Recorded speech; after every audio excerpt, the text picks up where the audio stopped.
Thanks. One's bigger than the other. What? One's bigger than the other.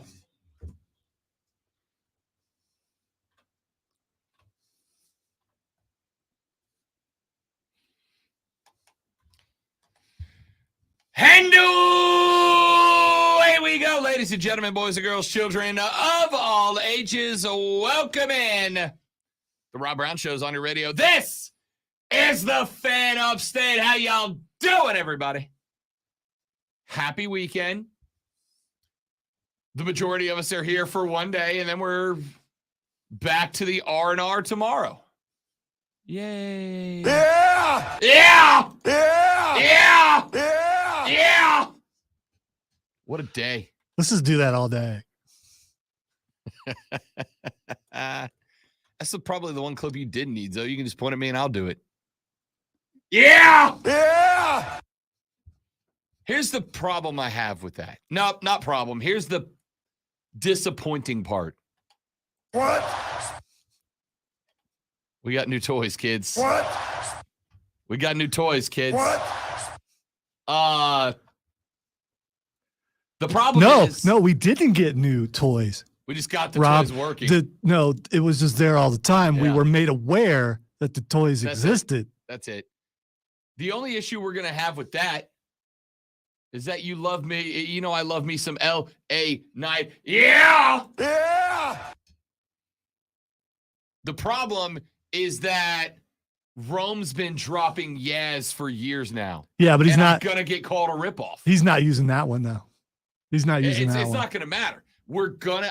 I'm calling the shot now. It's been happening since I started radio. I have been told for 15 years now, you're just a Rome wannabe. You're a Rome knockoff. He doesn't do that. He doesn't do that. That one's going to have to get worked in a lot. What? I said it's going to have to get worked in a lot. What? I said it's going to have to get worked in a lot. What? Yeah. So I'm prepared. This is not stopping me from doing it. I'm just warning Lonzo, we're going to get told a lot that we're just a Rome knockoff. Yeah! Yeah. I don't care. It's fair. Wouldn't be so bad if he didn't air immediately after the show. Our people. I'll just end Twitter trending topics today with nothing but yes going into it. You know why? That means we had first. Ladies and gentlemen, we've got a show lined up for you today. If you want to be a part of it, you have plenty of ways, methods to do so. First and foremost, hit us up on the phone line, 844-326-3663, 844-326-3663. You can text us at 71307, 71307. Start your text with FAN, F-A-N, F-A-N, and we'll read them on the air. You can tweet us. As long as we don't get rate limited by the start of the show, you can tweet us at the Rob Brown Show. Have you tried? Show. Have you tried just to see if you could get past the 600? I got it the first day, and I haven't got it since. All right, because I don't look at Twitter enough to do that. So, but I wasn't at work, and I do it a lot at work. Yeah. So, so when it does that thing where there's 35 new tweets or whatever, and you click on that, do those tweets count if you didn't look at them? It's any tweet. The definition is any tweet that loads, but I don't know if that means loads like if you click 50 new tweets, if that means you got 50. Yeah, because this says show 30 tweets means you physically see 50 tweets on your screen. It says show 35 tweets. So when I click on that, does that count as 35 tweets? I don't know. I don't know. I know the day that the new rate limit protocol dropped because somebody forgot to pay the bills at Twitter. The day the rate limit dropped, I've been on Twitter a lot that day. I don't think that's why, by the way. I think that's to get people. I think this is just a marketing tool to get people to go, oh no, I look at that many tweets. I better buy in. It's a smart marketing tool. And there'll be some people out there that obviously Rob's not one, which you could see on Twitter, Facebook, YouTube, or Twitch. The look he gave, he's not biting, but a lot of people will bite, and it's a good marketing tool. Twitter's dead. I'm never going back to Twitter, says all the people who are still on Twitter. Listen, I'm not going this direction. Lonzo on Word on Twitter, by the way. Don't, I was getting there. Don't follow Rob because he doesn't like. I don't want to see your tweets. Yeah, I only got a limited amount of tweets. I don't want to see yours. You send them all to me because I haven't hit the cap yet, and I want to see what it looks like. It literally just says like cannot load tweets. Try again later. Elon's full of crap. We'll come back to that later. So it doesn't say Game over. It's over, man. Go home. Text. Never mind. I can't read that text. But thank you, Texter. That's a very kind text of you. I appreciate Elon. I don't like Elon. Let me check my Twitter. it. Yeah, Elon's full of crap. Uh-huh. Anyway, so-and-so just tweeted me. Do you have your Twitter up over there? Yeah, I do. So obviously you like the crap. No. Just well, then take your Twitter down. Listen, when my car breaks down, here's the thing. This is true. I thought about this. In fact, I told somebody this weekend. If it wasn't for my job, I would be off social media at this point. I'm required by my job. All of social media? Yes. Every yeah.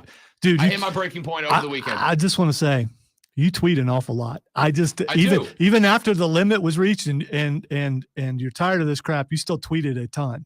Yeah, I mean, I'm on there seeing what Rob is tweeting. I don't care about anybody else. People want to hear what I have to say. Right. Exactly. So when are you paying for your subscription? I'm not.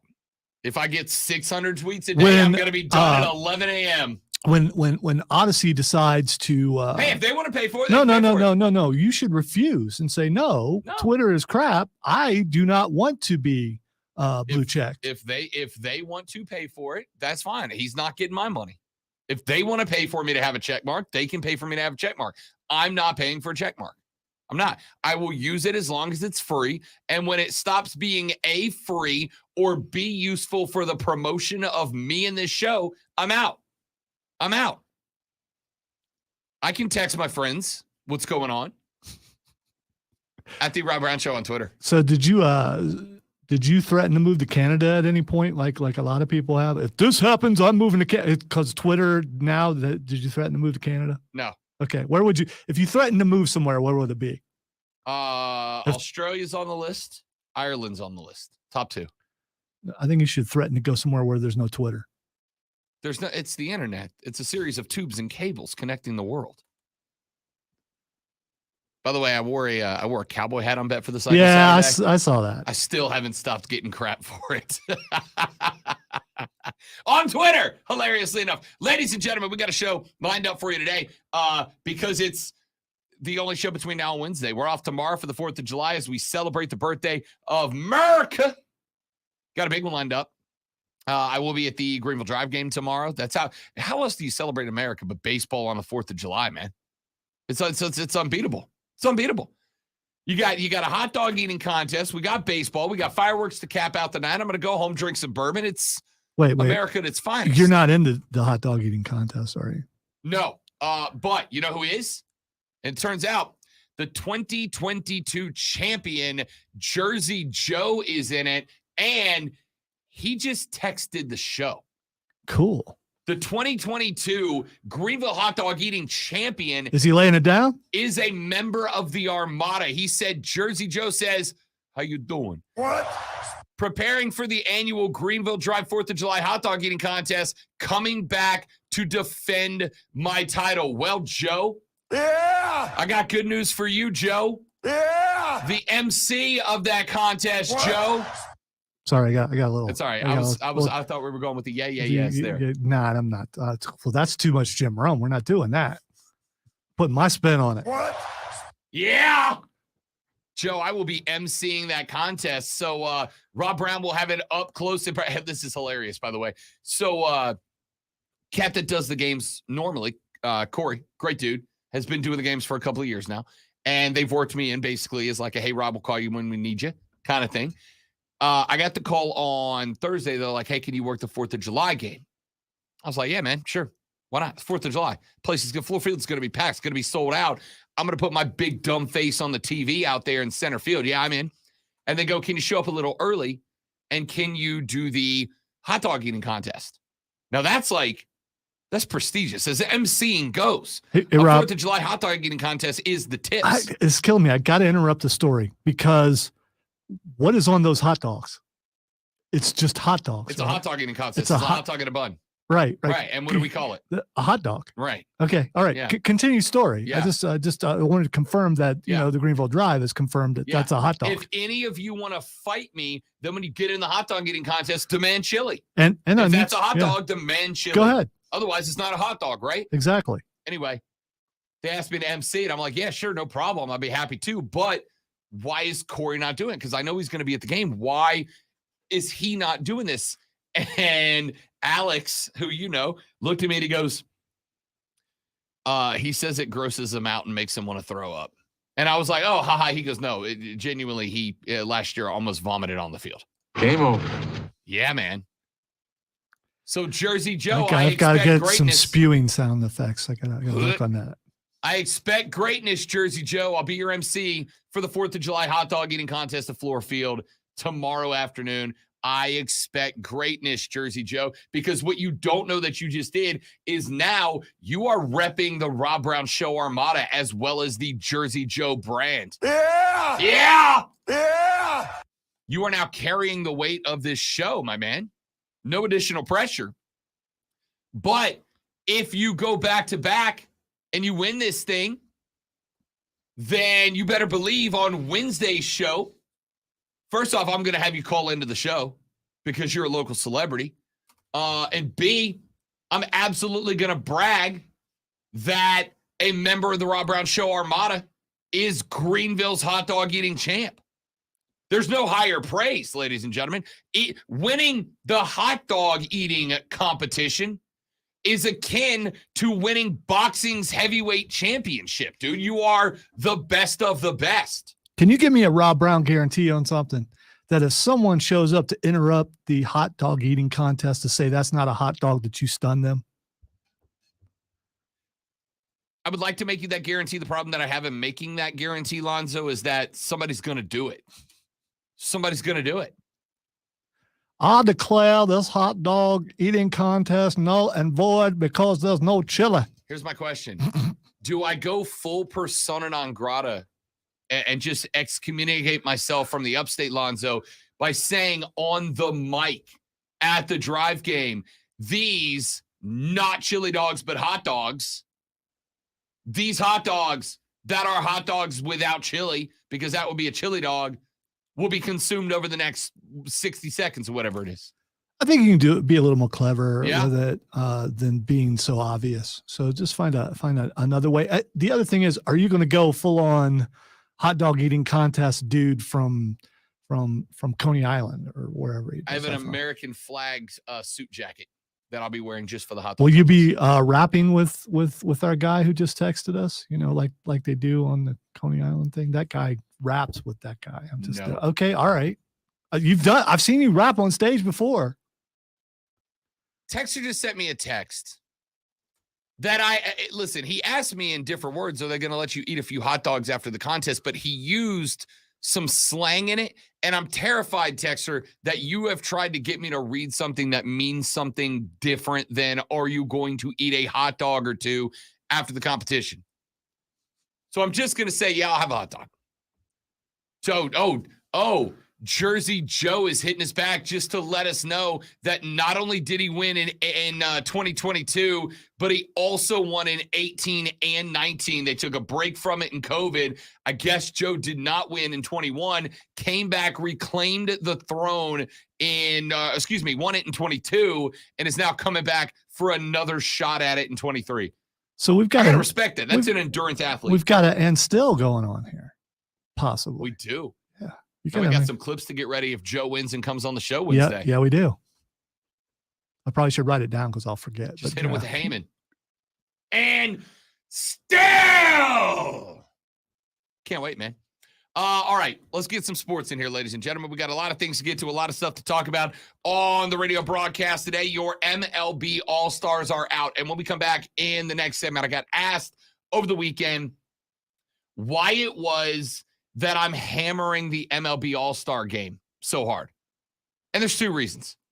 The first of which will come as no surprise to you, ladies and gentlemen. The first of which is that it turns out, Lonzo, when I said early last week that the Braves were going to have 6 All-Stars, turns out I lied. I was wrong. They do not have 6 All-Stars. They have 8. They got the Ocho.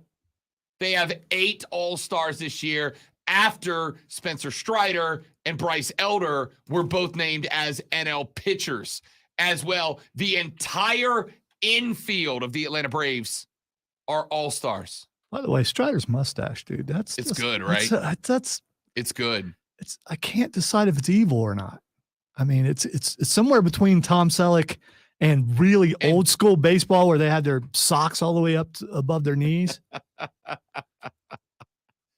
It's like halfway between him and Dick Dastardly. It's like right in the middle.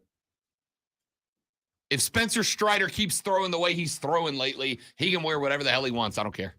I got his back. The second reason that I'm all in for the MLB All-Star game was pointed out to me by Cody Decker on Bet for the Cycle on Saturday.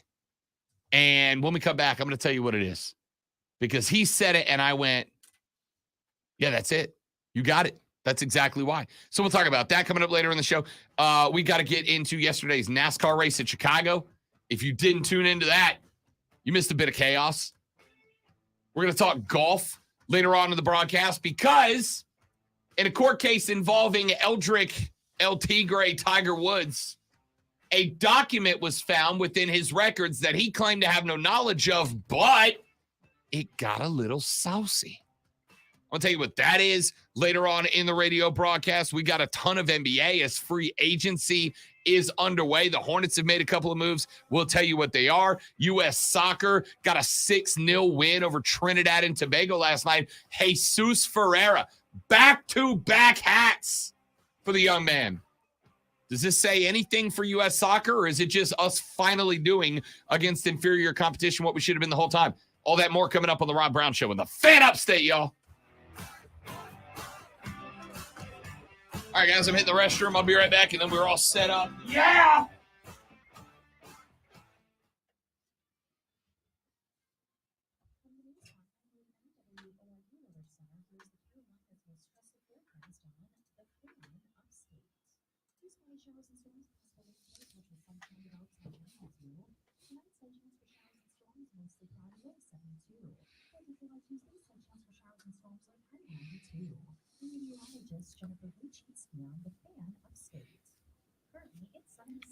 So Rob has his own cart wall on that side of the board when he decides to use it. So don't know what he's going to come at me with.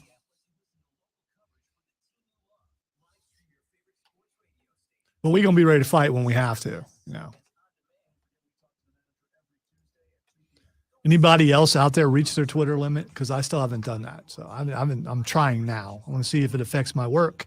And if it affects my work, then I'm going to have to ask to be to get that fixed.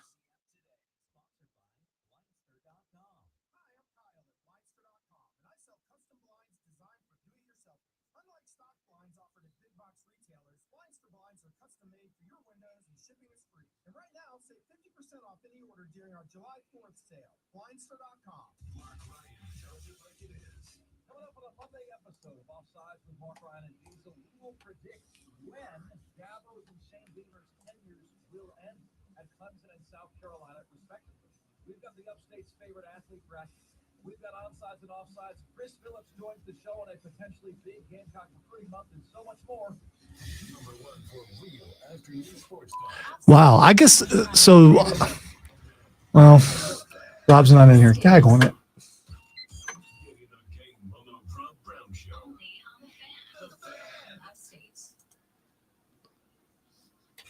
Hey, it's DA. Wake up with a morning jolt of in-depth sports analysis and discussion every weekday at 6 on the DA Show. Only on the Fan Upstate. Now, CBS Sports Radio. The Fan Upstate. Here's how to get in the game. On your radio at 97.7 FM, 1330 AM, Greenville, 97.1 FM, 950 AM, Spartanburg. Listen on your phone. Download the Odyssey app and search for the Fan Upstate.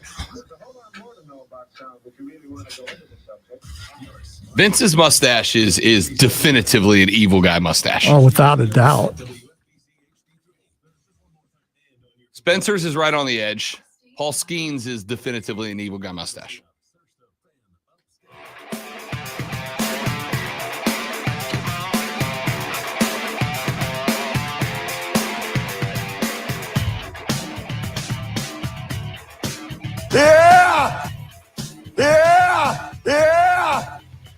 What?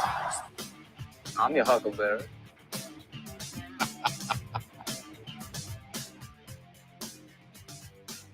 Before you ask how long till that gets old, never. Never. Yeah! We'll have fun with it for a while, and Yeah. then Then it'll just work into the flow of the show. yeah, then I'll just use it to scare her up. Yeah. You know, I got the new car a couple of weeks back. The first 2 days I had it, I put like 400 miles on it, dude. I was just driving because it was a new fun toy. Now it's just my car. Same thing. We're gonna put some hard mileage on it the first few days. Yeah, but if you look out the window, it's pretty, man. You can't help but just look out the window every once in a while and go, that's mine. It's a good looking car. There you go. So anyway, we have got I want to get to this. Last couple of weeks, we asked you guys a question. Between now and late August, when NFL camp starts up, what percentage of the show should be baseball? Checked in about 25% was the average answer from you guys. And then you immediately went 3 times that. It's my show. Call me a contrarian. Yeah, but it is your show. No, I there's a lot going on in baseball, right? There are really 5 times of the year that I feel like you have to check in on baseball. There's the first week of the season, what teams are going to set the tone hot out of the gate. We saw the Tampa Bay Rays do that. There's the last 2 weeks going into the All-Star break, because that is kind of the point where teams have really kind of hit their chemistry, and you want to see who's doing what towards the back half of the first half, because you get an impression of who might be doing that in the second half. There is, to me, the All-Star break itself, and I'm going to talk about that here in just mere moments. And then, of course, there is the first 2 weeks out of the All-Star break, which teams catch a hot start again. Then there's the last 2 weeks going into the postseason. That is because, obviously, you want to see the race for positions, the race for seeds, the race for home field, yada, yada, yada. And then, of course, there's the playoffs themselves. But the All-Star break itself, I'm talking the All-Star game and all its festivities, the home run derby, yada, yada, yada, is must-watch television for me. And it is must-watch television for me. I've been saying this for a while for a couple of reasons. Number one, just because baseball's awesome, right? And the All-Star break is when you get to see baseball dudes doing baseball things, but without the pressure on them. But that's not why I love the break as much as I love the break. I love the All-Star game itself. I love the All-Star game itself. We were doing Bet for the Cycle on Saturday. Myself, former MLB player Cody Decker, and we were talking about the All-Star break, because the next Bet for the Cycle that we do will be during the All-Star break, which means next Saturday, as if we don't goof off enough already, we won't have any games to bet on, right? We won't have any games to bet on because we will be right up against the break. Actually, we may have one last day. It's on the 8th. The All-Star game's not till the 11th. They may have games on the 8th. I guess I should look up the schedule. Who the hell do you think I am? A radio guy? Anyway, we asked. Sorry, Rob. I should have did that for you. I meant to, and I just, I'm sorry. It's my fault. Yeah, that's fine. I blame just blame Lonzo. It's Lonzo's fault. Let's see. Do we have games on Saturday, or are they ending on the break? Yeah, we do have games on Saturday. We do have games on Saturday and Sunday. The break starts Monday. So it's just the day before the All-Star game. Whatever. Point is, we're going to be talking a lot about the All-Star game. And one of the producers in the background was like, I check out. I check out during the All-Star break. I don't watch the game. Cody asked him why. And he's like, yeah, it's just not a real game, right? And I got to thinking about it a little bit. Because to me, if we rank all-star games, MLB, NHL, NBA, Pro Bowl, whatever, if we rank all-star games, the top of the list for me is the MLB All-Star game, and everything else is a distant second place. Now, that's not to say I don't love those All-Star games. I do. I love the NBA All-Star game. I watch it every year. Why? Because it's why basketball. Those guys are out there being the best basketball players on planet Earth. And to see them do things with a basketball that effectively defy physics, I enjoy watching it. I like the Pro Bowl. Why? Because it's the best football players on planet Earth goofing off and having fun and doing things that you and I can't imagine what it must be like to do. That's why I don't care that they're going to a flag football format. It's just fun, right? At the end of the day, all of us started playing, watching, participating, and enjoying football because what? It's a game, and games are meant to be fun. So I don't need to have all of these dudes out there taking it deadly serious during an All-Star game. It can just be one game where we have fun. The NHL All-Star game, that format has changed. Now you got the divisionals and the 3v3s and all that stuff. They still play hockey, but it's not a hockey game, right? It's a bunch of little different aspects where you're still watching the best hockey players on planet Earth do their thing. But it's not like all-out hockey. The MLB All-Star game is the only All-Star game that's a game. It's the only All-Star game that it is a full speed, by the rules, by the book game. An All-Star game is baseball. No other sport has that.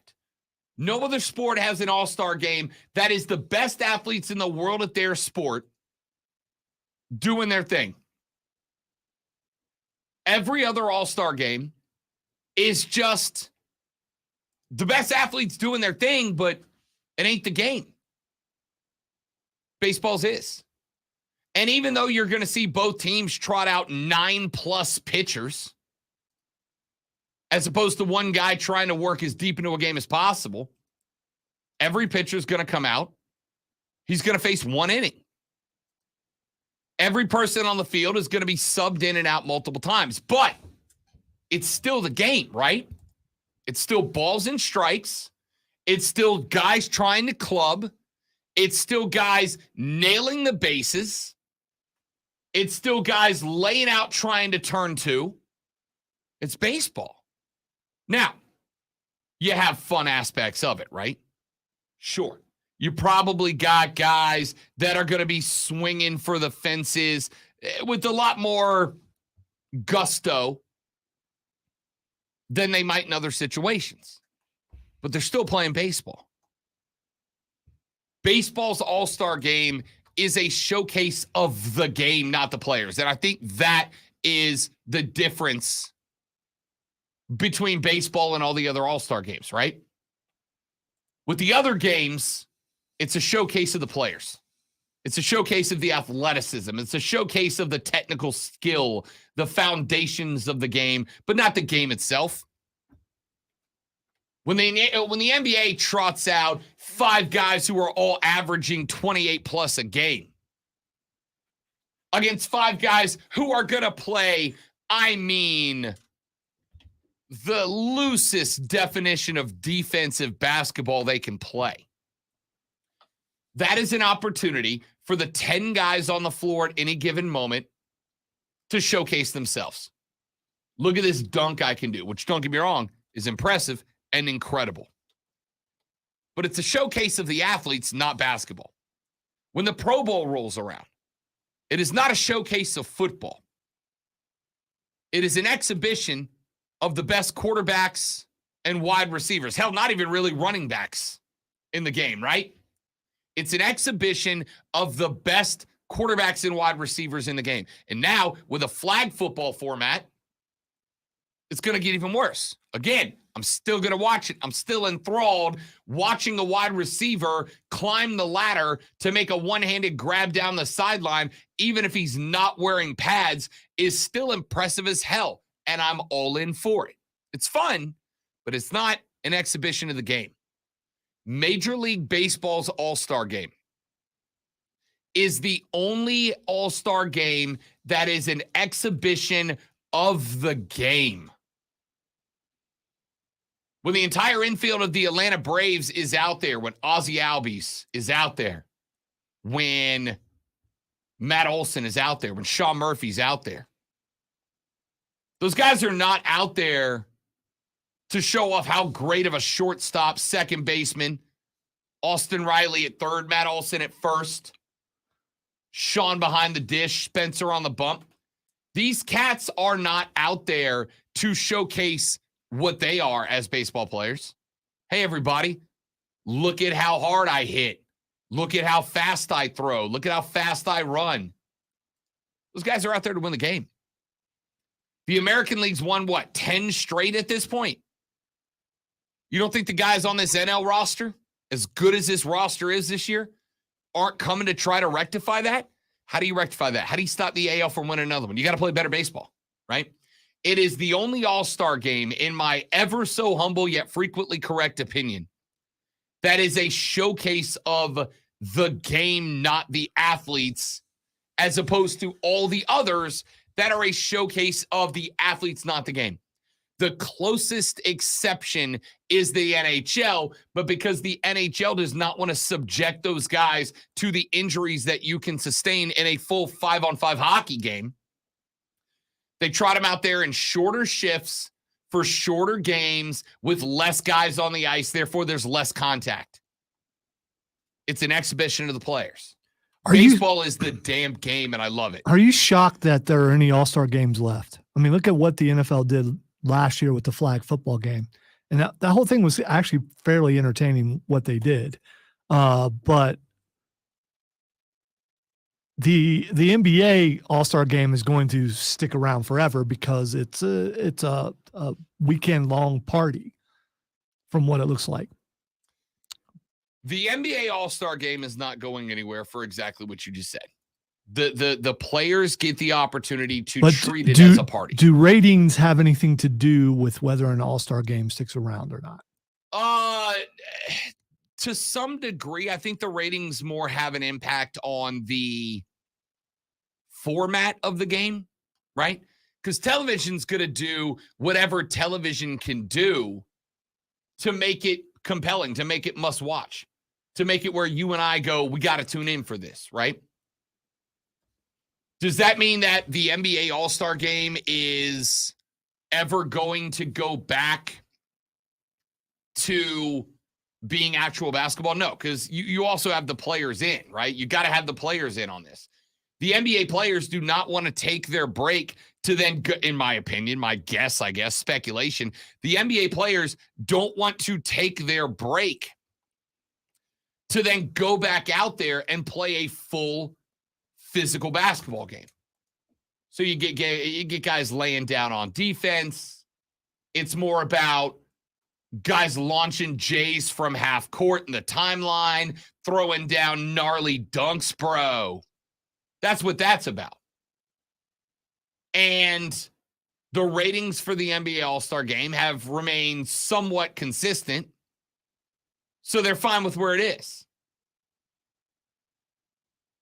Baseball's All-Star game is a game that, to me, and per Cody,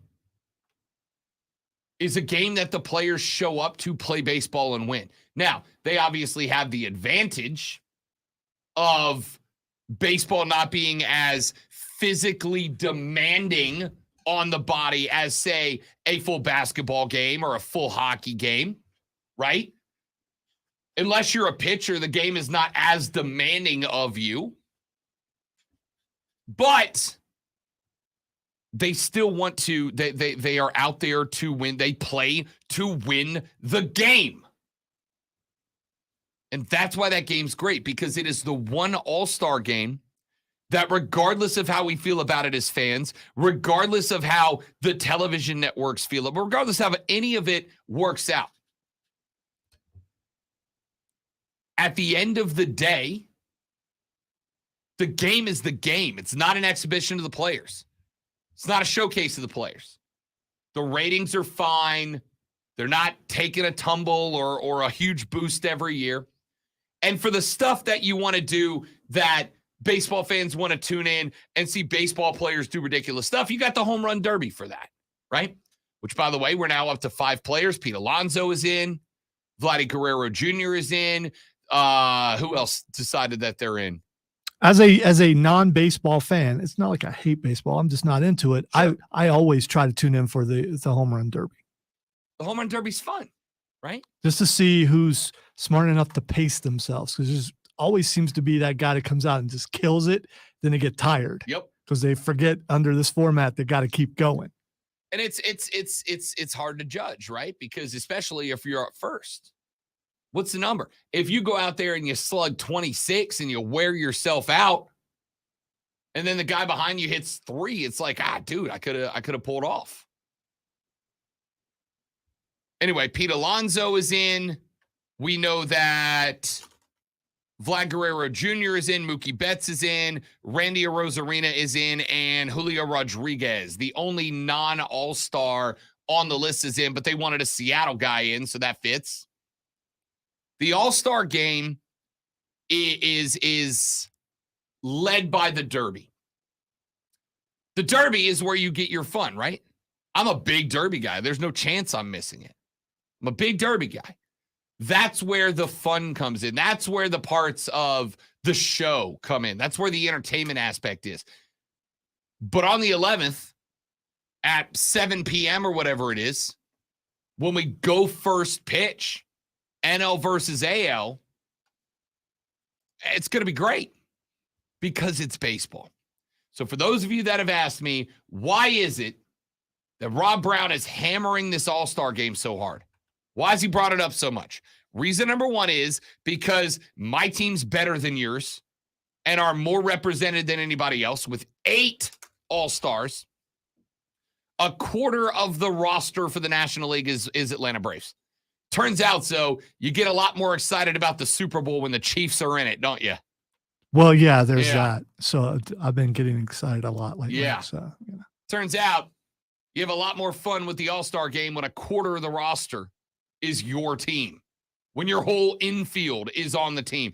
There is it won't happen because you got starters and reserves, but there is a chance that the NL at any given point could have catcher, pitcher, first, second, short, and third all played by Atlanta Braves. How could you not try to make that happen?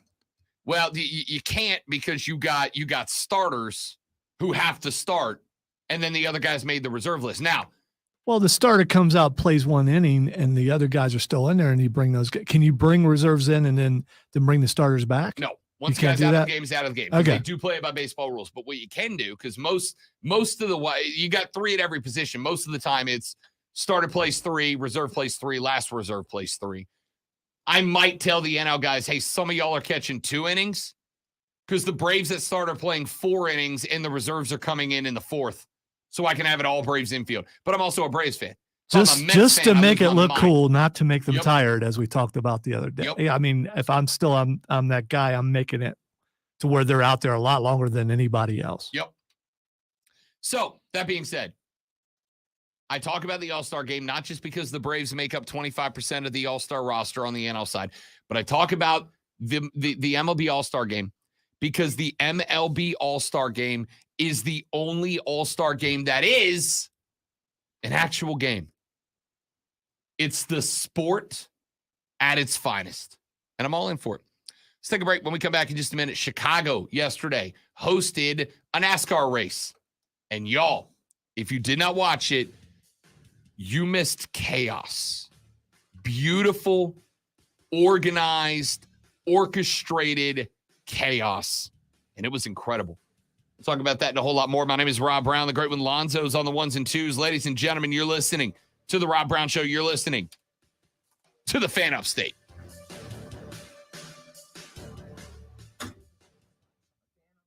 Ja and Derrick Rose playing together, as Joey B pointed out, Guns N' Roses.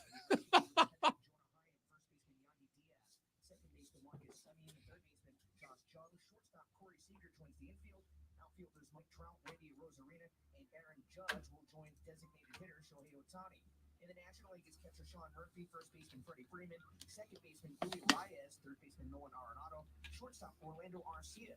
In the outfield, Ronald Acuna Jr., Mookie Betts, and Corbin Carroll. The designated hitter for the National League is J.D. Martinez. Trying to think if I want to go see fireworks. I haven't went to see fireworks in years. It's just when you go to a really big fireworks show in a big city, nothing else compares to it.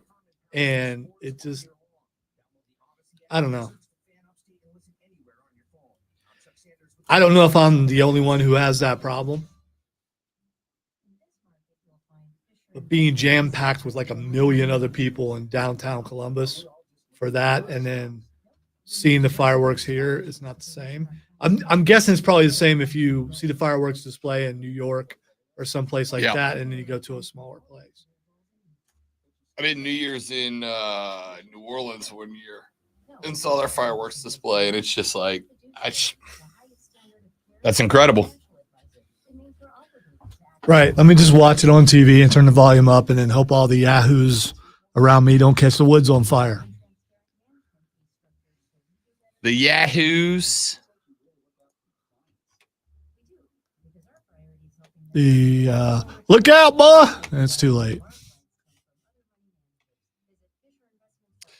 One of my buddies on Twitter yesterday sent out a picture, and it said big uncle stuff going down at the house today, and it was a picture of just a line of like fireworks on this dock behind his house. And then he put up another tweet at about 11:15 last night that said, we may have out-uncled or over-uncled last night. And it was the dock. They burnt the. I was going to say, is the dock on fire? They caught the whole dock on fire. His dock is now gone. Well, at least the dock on fire. It's over the water. He's so the most expensive fireworks show of my life. Yeah.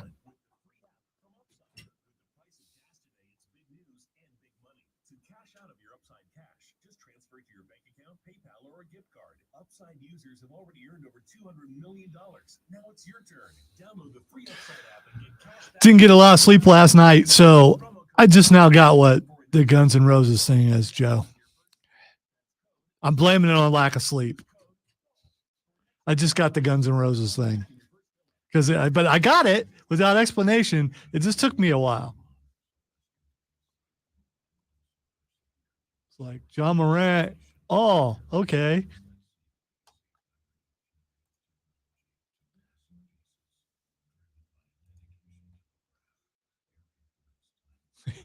Wow. The Boot Barn is advertising with us right now. And we're going to take a trip to the Boot Barn here pretty soon to look at buying me a hat. Because I don't want to wear one of Rob's cowboy hats. I want my own cowboy hat. Plus, you got to fit it to your head and all that kind of stuff. And I have no idea what my hat size is. It's big though. Big. It's It a big. on the label. It should be inside that hat. Really? Yes, there'll be a sticker in there. Yours is, I'm guessing. Well, this is still. It's kind of tight, 7 3/4. dude. Pull it off. I gotta know. Got to be bigger than There's that. there should be a tag on the inside somewhere that says a number on it. Says large to extra large. Duh.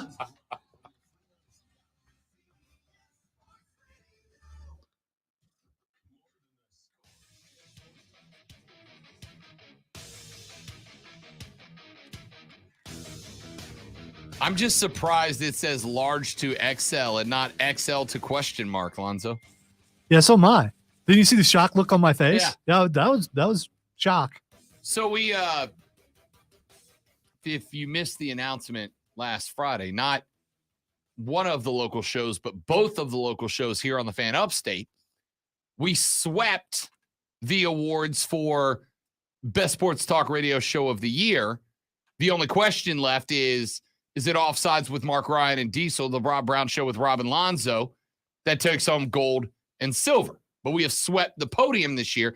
And so in August, we'll be going over to Columbia for an awards ceremony where we will pick up our hardware. One of the two shows will be bringing home a big crystal trophy, the other bringing home a slightly smaller one. And the theme of the show this year is Hoedown.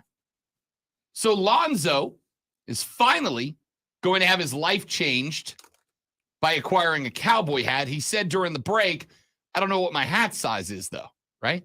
I said, well, you're wearing a hat. Take it off and tell me what the size is. I'm guessing 7 3/4. And he said, oh, that's in there. So he pulled off the hat and looked at the size, and it just says big. It says large to extra large, but still, I mean, is it a normal thing to know what your hat size is? I do. Okay, well, I asked if it was normal. That's fair. More on the text line 71307 or on the stream. Do you know your hat Do you know size? your hat size? Because Don't look it up. Do you know it right now? Don't go get that tape measure and go around your head. I'm 7 3/8. This one's a little tight. This one's 7.5. By the way, this is tight because you see me constantly doing this because I don't have that hat stretcher thing that you told me about that I'll get eventually. Changing your life, bro. Yeah. I'm just here to make your life better. I say My thing is, so I'm going to buy a cowboy hat, but I'm going to use it for multiple things. Look at everybody filling up their hat size. Joy B knows his. Matthew knows his. I'm not really a hat guy. I think if you're a hat guy, you know it. You are a hat guy. No, I just throw hats on occasion because my receding hairline sometimes bothers me. So this makes me pretend like it's not doing it. Fair enough. It still is, I know. But so I do. If you look at the back seat of my car, there's like 15 hats in there. there are. You know what? A good portion of them don't fit. But when I got them in the store, I'm like, yeah, this fits. And I get outside, it's like, man, this is really tight. My wife had talked about ordering hats online. I'm like, yeah, we can't do that because I need to go. It may be the right size, whatever that is, but it may not look right on me. So we got to go somewhere and we've got to try them on. Hats and shoes, two things I will not buy until I put them on. Right. I agree. Anyway, Lonzo's going to be a cowboy hat guy now. So if anybody knows where I can get a cheap cowboy hat, no, invest. No, I'm not going to pay $200 for something that I will only wear for award ceremonies and Rob's hat concerts. Chicago hosted a NASCAR race last night, and it was freaking awesome, dude. It was great. I sat and watched it last night. Very much enjoyed it. Van Gisbergen from New Zealand ended up taking the dub last night. Justin Haley checked in second. Chase Elliott, NASCAR's most popular driver, in third. Kyle Larson and Kyle Busch round out the top 5. Is he the most popular driver? I don't know. That's just what NASCAR says that all the damn time. Do they? Okay. Yeah, all right. All the time. Every so time are they creating the narrative by doing that? Doing their best, dude. I saw some highlights this morning. I'm not going to pretend like I saw the race, but it looked like something that I've seen on 385 many times. Yeah. It just. So for those of you that didn't watch it, doesn't look very fast at all. They were averaging about 84 miles an hour, but it wasn't the speed that made this race interesting. Compared to 385, that's slow. So, Yes. I mean, You're not wrong. It wasn't the speed that made the race, right? This track was 2 rectangles laid out like this. I say like this, like any of you can see me. I'm a professional, ladies and gentlemen. 2 rectangles laid out like that.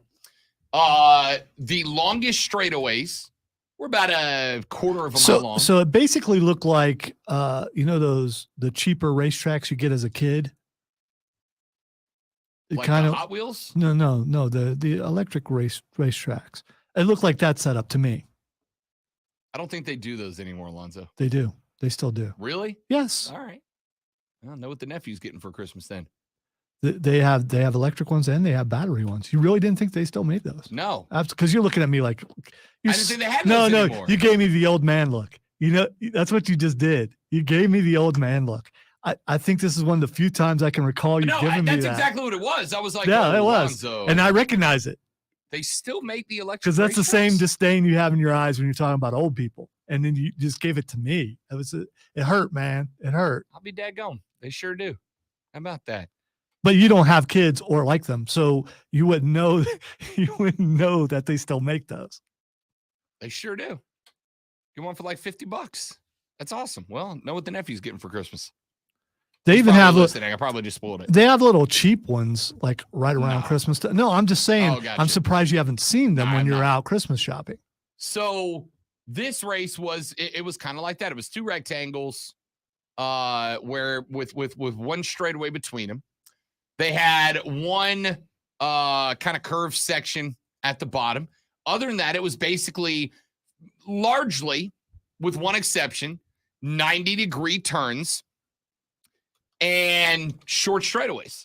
It was an F1 track. It was an open wheel modified style track. But it was the chaos that made it so good.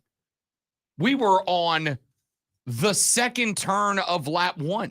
We had a 5-car pileup into the tires.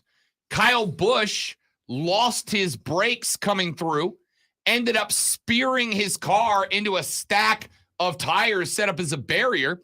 They had to bring a tow truck up to yank his car out from under the tire so he could get back in the race. In fact, at one point, late in the race, with about 12 laps to go, there was a traffic jam pileup.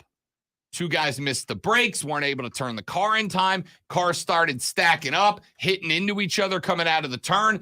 They had to stop the race because they were so log jammed in there, Lonzo, that nobody could move. Now we know. Literally, cars could not. Now we know why NASCAR drivers never actually drive their own cars on the real road. But before the race, like Friday, we were talking about the people had mentioned no entry points and all that kind of thing, and what a mess it would be when there were accidents. They knew there were going to be accidents. Oh yeah. It just you're saying they were up to 80 miles an hour. Even on the turns, I doubt they were that fast. It looked like very slow speed crashes, like something you would see in a parking lot. A lot of them felt. Is it worth it though? I mean, is this? I get it's entertaining for the fans. Is this entertaining for the drivers themselves? Because it's definitely more difficult for them to do this than what they normally do. Sure, it's way out of the comfort zone. Most of these and guys slow. have never driven a track like this. It is much less about raw speed with maybe 1 or 2 turns where there's a break, and more about you got to learn how to work the car. There are lines. If you miss a line, you could end your day. This was a race that required a lot more skill, and it relied a lot less on technology and the crew making sure the car was as fast as possible. This was about the drivers got to know the precise second to get off the gas, precise second to get on the brake, correct time to shift up, shift down. And to me, it was wildly entertaining. But Lonzo asked the question that I was asking myself last night. This was a wonderful gimmick race to get people to tune in, but would it work? Right? It's a wonderful gimmick race to get people to turn in. I was sitting on the couch last night. My mom and nephew were in town. They were sitting next to me. And my mom, on like the second or third lap, she's like, "This is wild, man." I'm like, "Why?" My mom's originally from Chicago. She was born in Chicago. She's like, "I know that place, man." And they're just running NASCARs like right in the city. It was wild. It was a wonderful gimmick, I think, to get people who maybe aren't traditionally NASCAR fans to check in and go, all right, let's see what all this is about. My question was, after you were watching for 30, 35, 40, 45 minutes, after you saw 5, 6, 7 of the 75 laps spun, was there a point where you went, all right, that's enough of that? Because it was not the fastest race. It was not Daytona. It was not a spot where cars are an inch or two away from each other. A lot of spins. Late in the race, Bubba Wallace lost his brakes, took Ricky Stenhouse out, put Ricky Stenhouse into the tires. So there were a lot of accidents. If that's what you were tuning in for, you were good. But I don't know that it was going to work. It was a wonderful race. It was compelling as hell. If you're a NASCAR fan at all, I think you love that race. In fact, one of my best friends back in Fort Walton, we were texting back and forth. She was like, I don't know at the beginning. And by the end, she's like, okay, I changed my mind. I love this race. But she's already a NASCAR fan. So my question is, if you're not a fan and you tuned in, was that race good enough to hook you? And unfortunately, I think the answer is no. But that's not because it was a road course or an F1 or an open wheeled style course. It's just because there were no long stretches where the boys were bumping and grinding, which is the advantage that NASCAR has entertainment-wise over the open-wheeled stuff. So you NASCAR fans, I want your opinion. Texter says laps in F1. Yeah, that's pretty much it. Let's take a break. Hour 2's around the corner. I'm Rob. He's Lonzo. It's the Rob Brown Show. It is the Fan Upstate.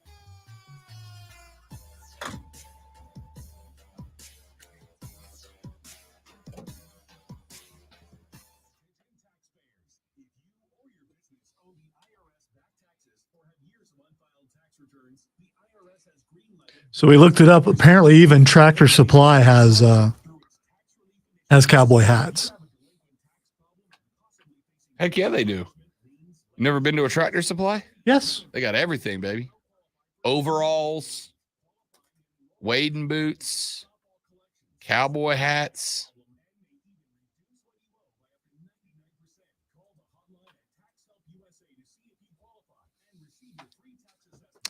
Jalen Slauson is officially signed with the Kings. Good on that young man. So I changed my mind about the bolo, the Southern necktie. You're going for it? No. I was going to do that in the first place. I'm going bandana because I there's been a version of that on every picture that I've taken. I like it. I always, believe it or not, I've always incorporated some purple, a la Judgment Day. Always been some purple in there somewhere. I like it. And I think Dom sold me on it at Money in the Bank. Dom. Yeah, I'm gonna be like Dom. Rock the Dom. bandana. Although I may just have the bandana up the entire time over my nose. Over the nose? Yeah. Except during dinner. Oh no, I'll put it like underneath. I've been a mime for an entire award show. I can handle having a bandana right up there the entire time. Then you can also say things under your breath and people won't see your mouth move.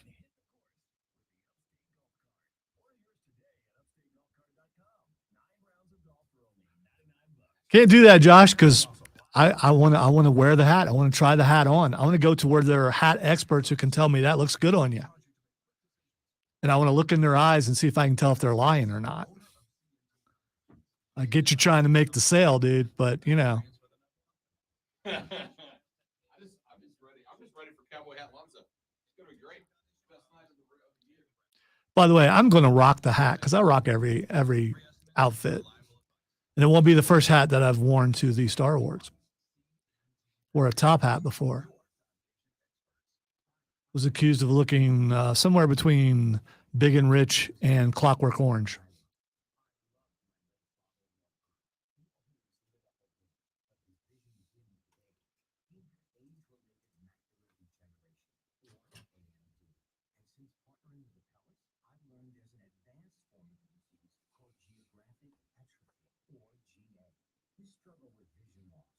Who finally started wrapping around triumph games. Way to go, man. All I had to complain for 2 years.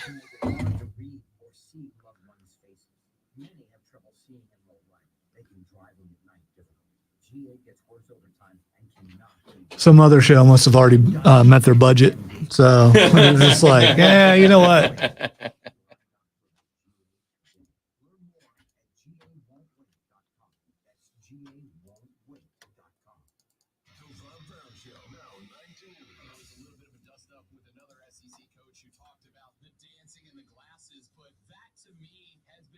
See, you're trying to no, I don't know about the one eye mascara thing. If I wear a black hat, which I want a black hat because I am the heel of the show, white hat might look better on me. It's just whatever accentuates the hair. I mean, that's really what it comes down to. Here's the part that you get a decision. I don't think you're going to care. A hoedown is supposed to be fun-loving, foot-stomping, hand-clapping, good times. And I feel like you're about to roll up in there like the outlaw. Absolutely. I want to be a cowboy, and you can be my cowgirl. Not you. I just wanted to do the lyric. Oh, that's what they need to play for me when I walk in the room. I want to be a cowboy. Who was that? Was it Go West? Kid Rock. No. I'm thinking of the 80s version, the good song. Not the Kid Rock song.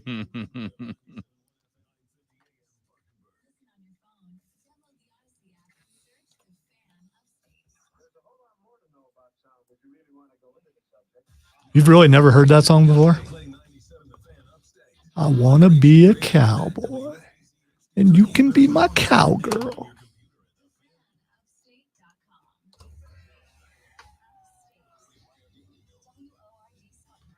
Stop with the no, not like Boss Hog. I'm not short and fat. I'm tall and sturdy. There is a difference.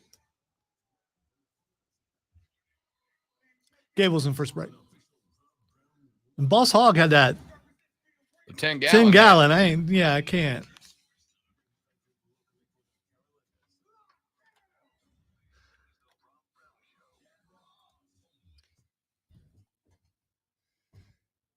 UNC Chris said, I was thinking how funny it would be if Ray showed up to the awards ceremony in Columbia, and every time they said something about you guys, he did the Happy Gilmore and yelled, "Jackass!"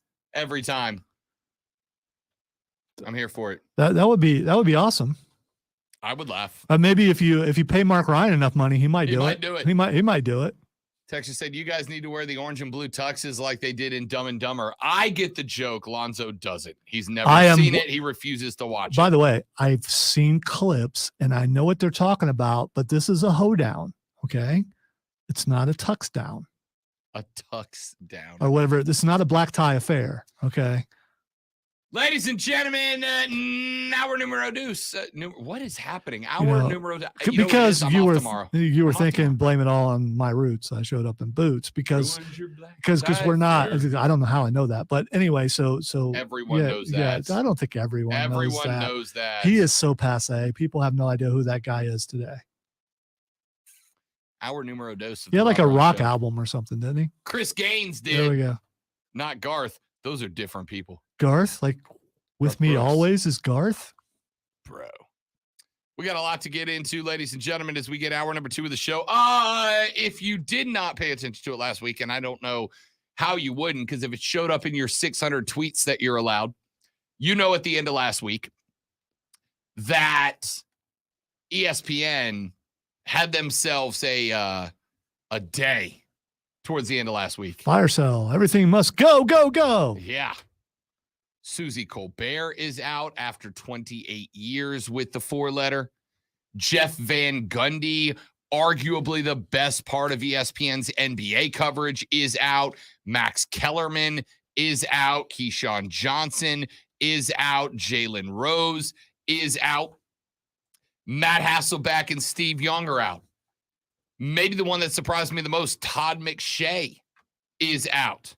LaFonso Ellis, who was a wonderful analyst of college basketball, is out.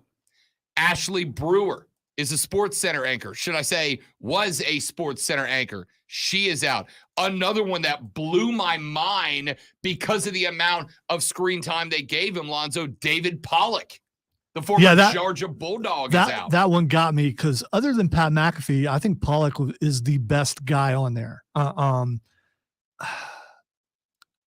Some people like Desmond, they lost it a little while ago, and we already know somebody should have been retired a long time ago in Lee Corso. Hey. I feel bad for him every time he's on. And Herb Street. Keep Lee Corso's name out your mouth. You don't feel bad for him. Lee has a lifetime contract for me. Okay. I feel bad for him. Coach can go as long as Coach wants to go. Still feel bad for him. And it almost looks like they're trotting him out, and so he can do the headgear, and then they're pulling him back. They have pulled him back a great deal because they've had to because of health reasons. I'm not being critical of him in that way. I feel bad for him. I think Coach wants to do it. I think if Coach wanted to call it, Coach would call it. Anyway. But Pollock should not have been let go. I'm stunned. Yeah. Jason Fitz is out. Jordan Cornette is out. June Lee, who is one of my favorite baseball writers, I will follow him wherever he ends up, is out. And Nick Friedel, NBA reporter, is out.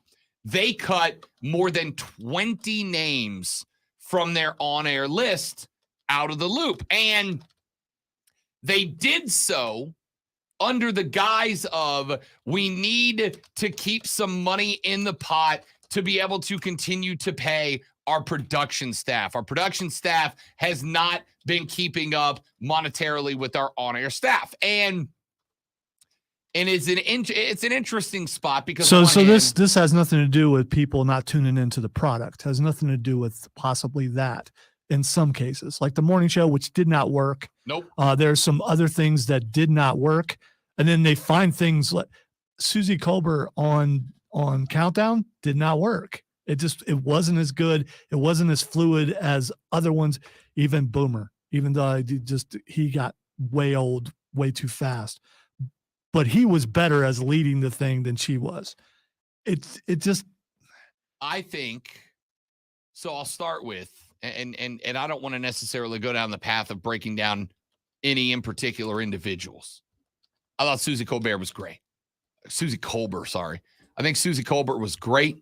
I thought Susie did a great job. I think she was better in the reporting role than she was in the hosting role. Absolutely. I did not think she was bad in the hosting role. But it's like when a offensive or defensive coordinator gets a head coaching job and you find out they were better as a coordinator than they were as the lead of something. Sure. Has nothing to do with her being a woman or anything like that. It has to do with she was better in her old role. I'm not going to disagree that she was better. I am going to disagree that and you didn't say this, but I've seen people say that she was bad at I don't disagree. Listen, there's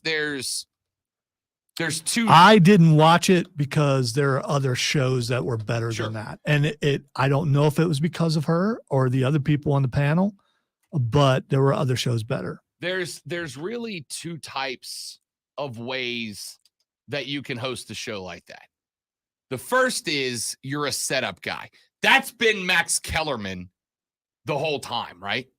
Max Kellerman has been a setup guy. It was never about making Max a personality. Max was just a way to segue between the guys that work. Yeah, but Max is controversial. He's polarizing, and obviously some people don't like working with him. There's a reason why he's shuffling.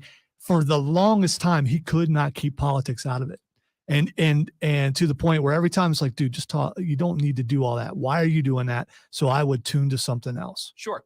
So I think Max was a setup guy who, and I think part of the reason Max got the boot here was because I think Max was getting to a point where he was kind of tired of just being the setup guy, right? He's tired. Nobody wants to be in this industry. I'll pull the curtain back.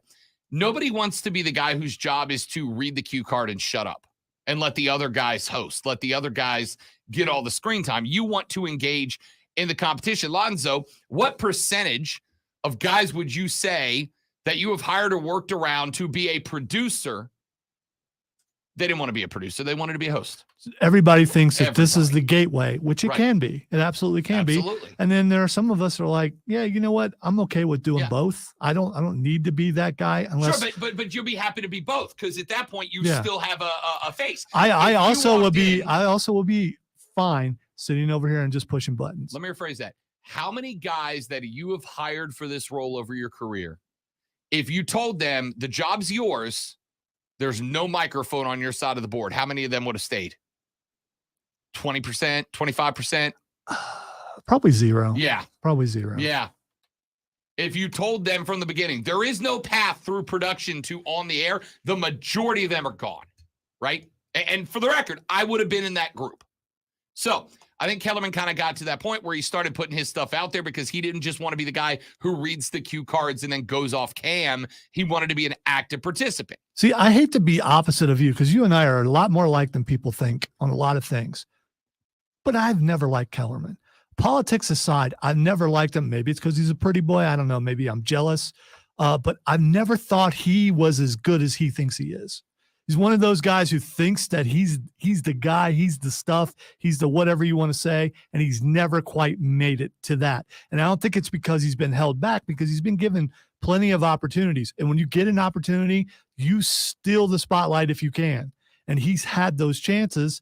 He's just kind of mid to me. See, I'm gonna disagree. And again, we'll say this and then we'll take a break because I don't want this to be about any individual personality, more about the scheme as a whole. I think Kellerman was a guy who, you know who Kellerman is? He's the Baker Mayfield of ESPN. I really don't know how good Max Kellerman, let me phrase it. I know how good Max Kellerman can be because when Kellerman's on his own on boxing stuff, he's great. As a boxing guy, Kellerman's great when he's doing just boxing. I don't know how good Kellerman could be as a participant in the conversation because he keeps getting paired with shows that are, to me, doomed from the start. I don't mean this to sound, because we've already got a texter who said, I'm back listening to you because Keyshawn is gone, and that's fine if that's your taste. But that show, when they started airing that show, I was like, oh, this isn't going to work. And see, to that end, I knew it wouldn't work because Keyshawn was on that show. Because we had Keyshawn when I was producing All Sides, we had Keyshawn on, and he was a jerk. Right. Man. And so he really was. And I get that's his deal. But he really was. He was me. He's one of the worst people that I've ever interviewed. Look, it's not about being a jerk. I know plenty of people who are wildly successful in this industry who are buttholes. Some of them only got where they got because of being a butthole. I was going to say, for me, Jay Billis is the only one who's above that. Sure. Because he was a bigger jerk than Keyshawn. I also know a lot of people who are really nice guys and gals who have made it in this industry partially because of that. Keyshawn, to me, just ain't that good because he wants to relate everything back to Keyshawn. And at some point, that just doesn't work. And I think Max, much like Baker Mayfield, right? Like, I don't know how good I still to this day truly believe we don't know how good Baker Mayfield we're can gonna be. find out. No, we're not. You don't think so? No. Who's his head coach? Todd Bowles, okay. Bad defensive coordinator. Think about the path of coaching Baker Mayfield has come from. Everywhere Baker's gone, he was placed in Cleveland, a team that inherently sucks. Then he went to Carolina, where he played under Matt Rule. Did we really get an opportunity to see who Baker is under Matt Rule? No. Now he's in Tampa, a bad team who's lost everybody and is coached by Todd Bowles, a defensive coordinator. We don't know how good Baker can be. And to be honest with you, I wish I was in Baker's ear because I'd have told him, be a backup somewhere else before you go to Tampa. All right. Now, put all that aside. Let's get back to the ESPN thing. It's a scary thing for anyone in the industry when you see a major company start getting rid of a bunch of talent because you don't know if it's going to snowball to other places. So I think you and I probably look at it differently than people who are not in the industry. When you see this, you go, okay, are they scaling back? Why are they scaling back? And are other companies going to do the same thing? Not even super worried about that. Yeah, you're right. You're 100% right? Anytime that we see so-and-so makes a change at Odyssey, Lonzo and I are both like, oh. It's not this with ESPN, and here's why. Well, if you see someone like Max Kellerman going, you know what, I'm moving south. I'd love that afternoon slot on the Fan. Sure. Does that make someone like Mark worried? I mean, they just flooded the market with name brand talent who have to go somewhere, right? If they want to keep going. Here's why I'm not worried about it that much. I mean, I am worried about it from that angle. I don't think Max Kellerman's calling to take our time slot, but you never know. You never know. I said the afternoon. Yeah, we're good. Max Kellerman made $5 million a year. Over a 4-year contract, he'd make $20 million. McAfee just got 85 for the same time span. It's not money. And they can say it's money, but it's not, because if it was money, they didn't just award McAfee, despite the fact that there's no show that you can't put Pat McAfee on. He can be on the NFL Countdown. He can be on Monday Night Football. He can be on Sports Center with a special piece every day. He can be on College Game Day. He can be anywhere you want him to be, and it'll be great. But the fact that you're giving him 85 mil for the same length of time that you'd have paid Kellerman 20 tells me it ain't about money. I'll tell you what this is about. This is not about money. This is about ESPN deciding that they are going to lean heavier into the debate and entertainment side. Now, if that's your bag, if you are the type, and I'm not saying this is good or bad. Then why would they get rid of the morning shows doing the same thing? Because the morning show wasn't good at it. I think they're just going to go to on the radio side, just bland stats radio. I think that's what they're going to do. See, I disagree. I think because here's the thing. Keyshawn J. You know why I'm saying that? Because that's cheaper. So if it is a money thing, but bland stats radio is a lot cheaper than bringing on personalities. Sure, it 100% is. But I don't think that's the case. I don't think it's about money. I don't think this has anything to do with money, because if it was, remember, Stephen A. Smith got an extension like last year for like $100 million for 10 years or whatever. Pat McAfee just got, I think his is 5 for 85, right? These guys are getting NFL Hall of Fame quarterback contracts. And listen, I love Pat. We love Pat McAfee. I'll tell you why I love Pat McAfee. I love Pat McAfee because Pat McAfee is doing now what I said I was going to do when I started in his career. My life was what I would tell you my life was what Pat McAfee's is now. I ain't mad at him. Because if I had the shot, I'd do the same thing. He got a bit of a head start with a pretty decent bankroll to fund his dream, but he did it. I ain't mad at him. What I'm saying here is the money's not an object. If it was, they wouldn't have extended Stephen A. Smith and Pat McAfee. Why did they extend Stephen A. Smith and Pat McAfee? Because they are going big-time personality. They are going yell at camera guy. Now, McAfee, I think, does a much better job than Stephen A. Smith and his ability to actually talk about the sport while being loud and having fun. That is my style of show. It's literally my style of show. So we're going to see Shannon Sharp in the morning. Is that what you're saying? I would not be shocked to see Shannon come back to ESPN. I would, because Shannon proved that if that's the style of entertainment you want, he's capable of handling that, right? There's a reason FS1 paid Skip the ridiculous amount of money they're paying his 75-year-old ass to come in there and be aggravating, because it's working. Is that because you don't like him or because he's old? Yes. So all this tells me is that ESPN is about to make a shift. And I don't know if it's good or bad, but I got to guess. ESPN is about to take a shift. They are about to jump further away from here's sports, enjoy the sports, and closer into let us entertain you, and sports is the backdrop, right? Let us be debate. Remember they went through that whole embrace debate phase? Like that was their slogan for a while, embrace debate, back when Skip was still there. And they kind of started getting away from that, shifting back over towards more live sports. But, and I think this is going to end up being the direction it goes, because sports ratings have plateaued. They're not falling, but they've plateaued.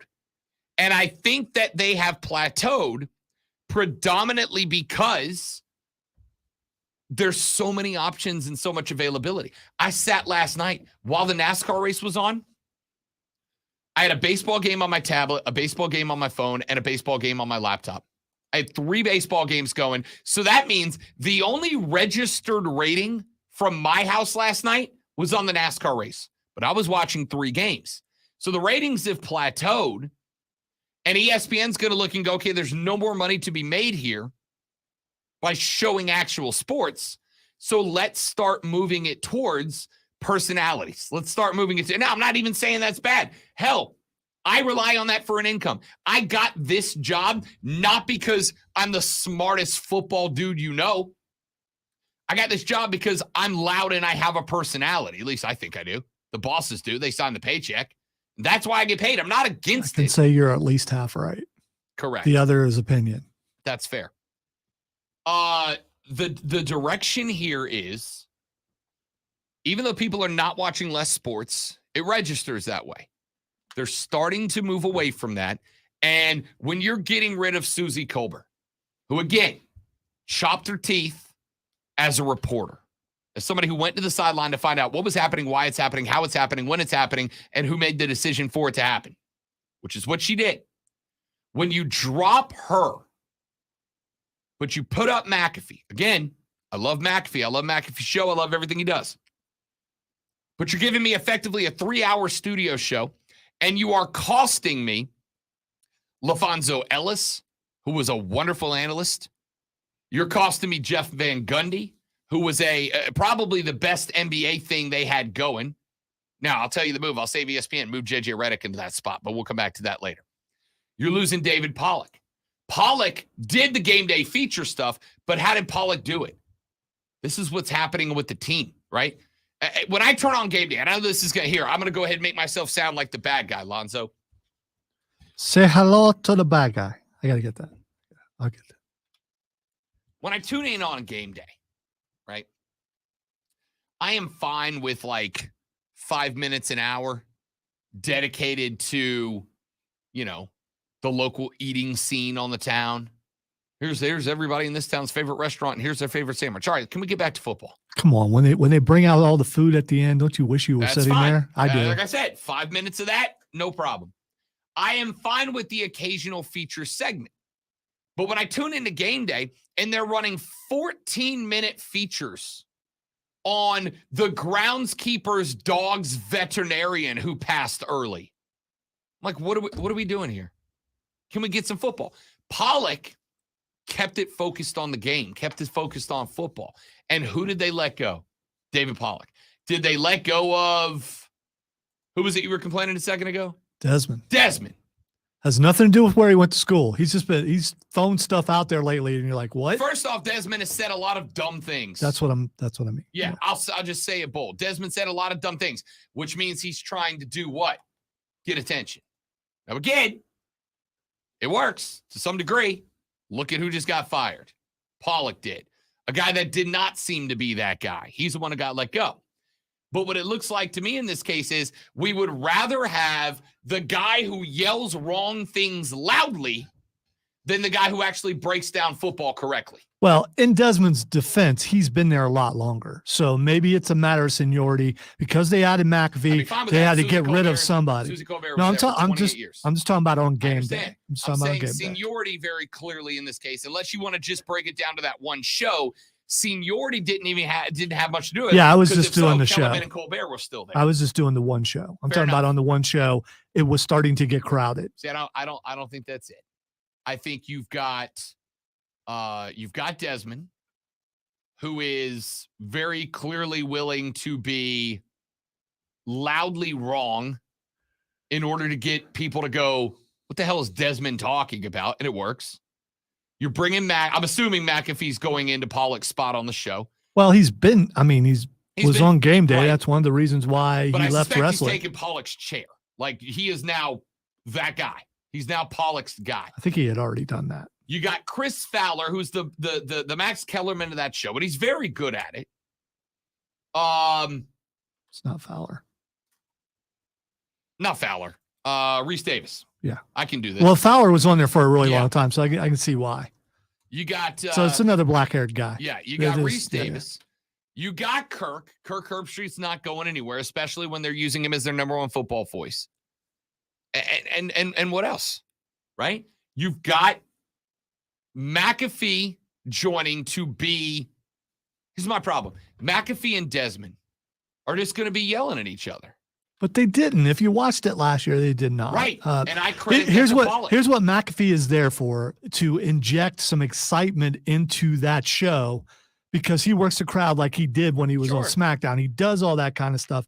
He gives them genuine reactions that actual fans would give, not the guys who have been on that show forever and give the response that we're supposed to give. Why? I'm very excited about that. That's a wonderful thing. Without showing any excitement, McAfee shows excitement. McAfee is that guy in the third row up at the top of the stadium. You bring that guy down, that's McAfee. And again, for the record, I get it. Pat McAfee's me. He's just a richer, thinner, handsomer, more successful version of me, right? That's why all the teams in this market hire me, because they go, here's a mic, go in the crowd and do some funny stuff.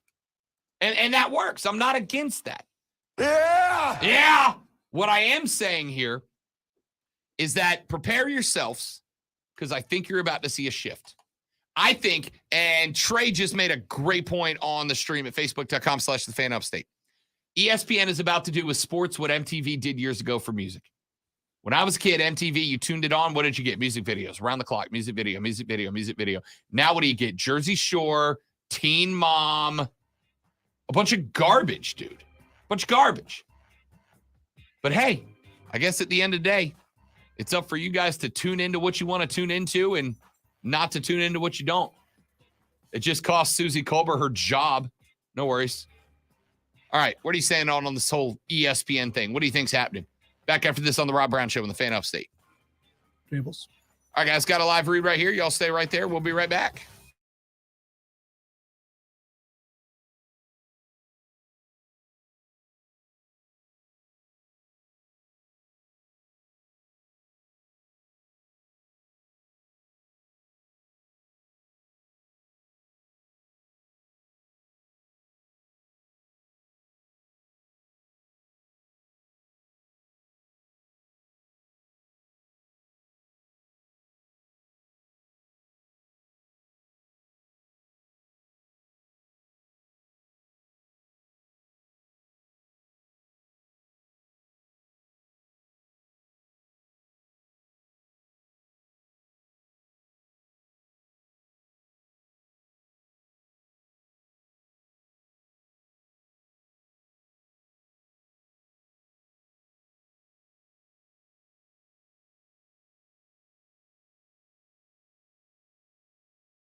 the right thing to do. Our plans. All right, peeps, we're back. We know how important that responsibility Yeah, I'm Pollock was I think Pollock was the one that probably got me the most. Get to know them how. We make sure Susie Colbert was next. Goals, finances, health, family, and lifestyle. Right person, you pull up just a little bit more, you're gonna get the ire of Rob. Our goal is to help them achieve a comfortable retirement. Sounds like a big responsibility. You must make big. I will rain No. down righteous fury. I got something in front of you, just do that, take it out. Visit FisherInvestments.com to find out why investors like you are switching to us. Fisher Investments, clearly different money management. Investing in securities involves the risk of loss. The 4th of July, the greatest holiday. Dad was always the grill commander. Mom, the purveyor of pasta salad, deviled eggs, and lemonade. Generations came together, and at the end of the night, when everyone turned their eyes to the heavens, it was spectacular. I love the 4th of July. God bless America. Happy Independence Day. Chronic joint pain has a snowball effect. It's not just the pain. What that did is just make me depressed that I couldn't get back into the gym, and I was inactive, I'd be willing to gaining bet weight. I had to find another I alternative. paid more And car for Chad, taxes. that My car alternative didn't was get on QC your brand. Kinetics and the non-surgical natural biologic treatments that can give lasting relief to aching Probably. hips, shoulders, knees, and backs. Once they explained it, Probably. it made sense. Putting what we have inside our body back into us in a certain strategic way to heal up in a natural process, fantastic. QC Kinetics treatments take place right in the office. No downtime. They don't care no that it's high surgery. mileage. And as for the It's still a outcome, sports I'm car. just back to bouncing around, having fun, doing my work, living pain-free. don't let chronic joint pain rob you of your quality of life. Discover advanced regenerative medicine at QC Kinetics. Call now to learn more. It's a free consultation. Call QC Kinetics, 864-448-3772. That's 864-448-3772. 864-448-3772. Sponsored by Corley Plumbing, Air and Electric. At Corley Plumbing, Air and Electric, we offer flexible scheduling to meet your Oh needs. man. Call Corley Plumbing, Air and Electric today, or skip the line and book online. CorleyPro.com. That's CorleyPro.com. Now, CBS Sports Radio. On your radio at 97.7 FM, 1330 AM, Greenville, 97.1. I wonder, are they done? Listen on your phone. Download the Odyssey app and search the Fan Upstate. I said, I wonder if they're done Oh. with their layoffs.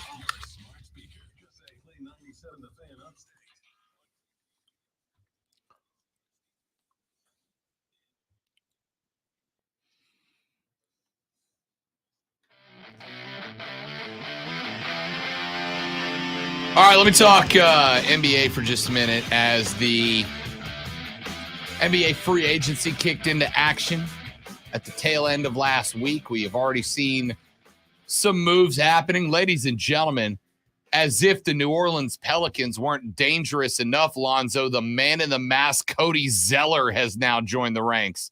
Look out, world. Z and Z coming at you next year. Can't wait.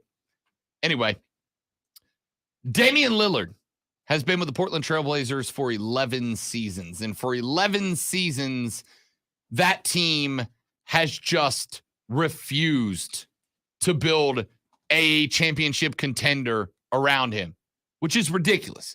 Damian Lillard, in my opinion, is going to go down as one of the most undervalued and underappreciated superstars of all time. And now we might get a chance to find out who he really is. Because while Portland refused to build around him for 11 years and offered up just a ton of mediocrity as a supporting cast, Dame Lillard has now asked for a trade. And the reports are that the team he would like to be traded to is the Miami Heat, which of course would allow him to play alongside Jimmy Buckets, amongst others. The Heat feel like they're close. Dame feels like he's never been close in Portland, which of course he hasn't. He effectively had CJ McCollum there for a little while, and that was it. And as we found out when CJ found his way to New Orleans, CJ's good, but he ain't great. He ain't that guy. So That's not the story, or at least not the part I'm interested in. What I'm very interested in is the fact that, as I tend to do, when that announcement got made, I tuned in to some sports stations in Portland, Oregon. Because I'm like, let's hear what the reaction is, right? Nobody's going to give you a better grasp on the reality of the situation than local sports talk host in that market and the fans who love that team. So I said, let me check in, and I checked into Portland Sports Talk Radio. And when I got there and started listening, I was blown away. I was stunned. And I was stunned because multiple hosts and just about every sports talk radio caller I heard late at night, because remember, free agency kicked in at 6. There was nothing. Then the report came out, I think like Saturday afternoon, that Dame wanted out. Or excuse me, yeah, Saturday afternoon it came out. And I'm listening to the radio on Saturday evening after Bet for the Cycle concluded. And I start hearing hosts go bonkers on Dame. One of them said something to the tune of, Lonzo, well, if Damian Lillard is so ungrateful for everything that the Trailblazers did for him, then I hope he never plays another game. And it was all I had not to call the station and be introduced as Rob from Greenville, South Carolina, and go, no. What's that list? What's that list of things that Dame is supposed to be grateful for? What's the list of things that the Blazers have done for Damian Lillard? Now, this segment's not about Dame and the Blazers. I'm coming to the point here in a second. What's the thing Dame Lillard is supposed to have done that he's supposed to be willing to toil away on a perennial play-in contender, not playoff contender, play-in contender at best, and be grateful for the opportunity when there are teams that would go bananas to bring maybe the most unappreciated shot maker in this era of the NBA to their team to push them over the edge? This is not about Dame and the Blazers. This is about how ridiculous fans can be sometimes. The fact that this guy for 11 years was the only reason that that team was in any way, shape, or form relevant in the discussion of the National Basketball Association. That guy gave you a decade and a season of his prime, waiting, hoping that the Blazers would make some moves to become better. And instead, what did they do? Do y'all remember who the Trailblazers drafted just days ago? Scoot Henderson. Who plays what position? Point guard. What position does Dame Lillard play? Point guard. My dude gave you 11 years where your team did nothing to get better. And what did you do? You drafted his replacement. You brought in the next guy that you're probably going to do the same thing to. I don't have an issue with Dame wanting out. That man was there 11 years. They did nothing with the prime of one of the better players who's never talked about because he's in Portland. 11 seasons that dude gave you. And now when he goes, you know what? I'd like to try to accomplish something, and I can't do it here. 11 years. Now that he wants to accomplish something and he can't do it here, you are going to start stabbing that dude in the back live on the radio in that market. Why? Why? You're not salty at Dame. You're angry that your team is run by a bunch of clowns. You're not mad at the player.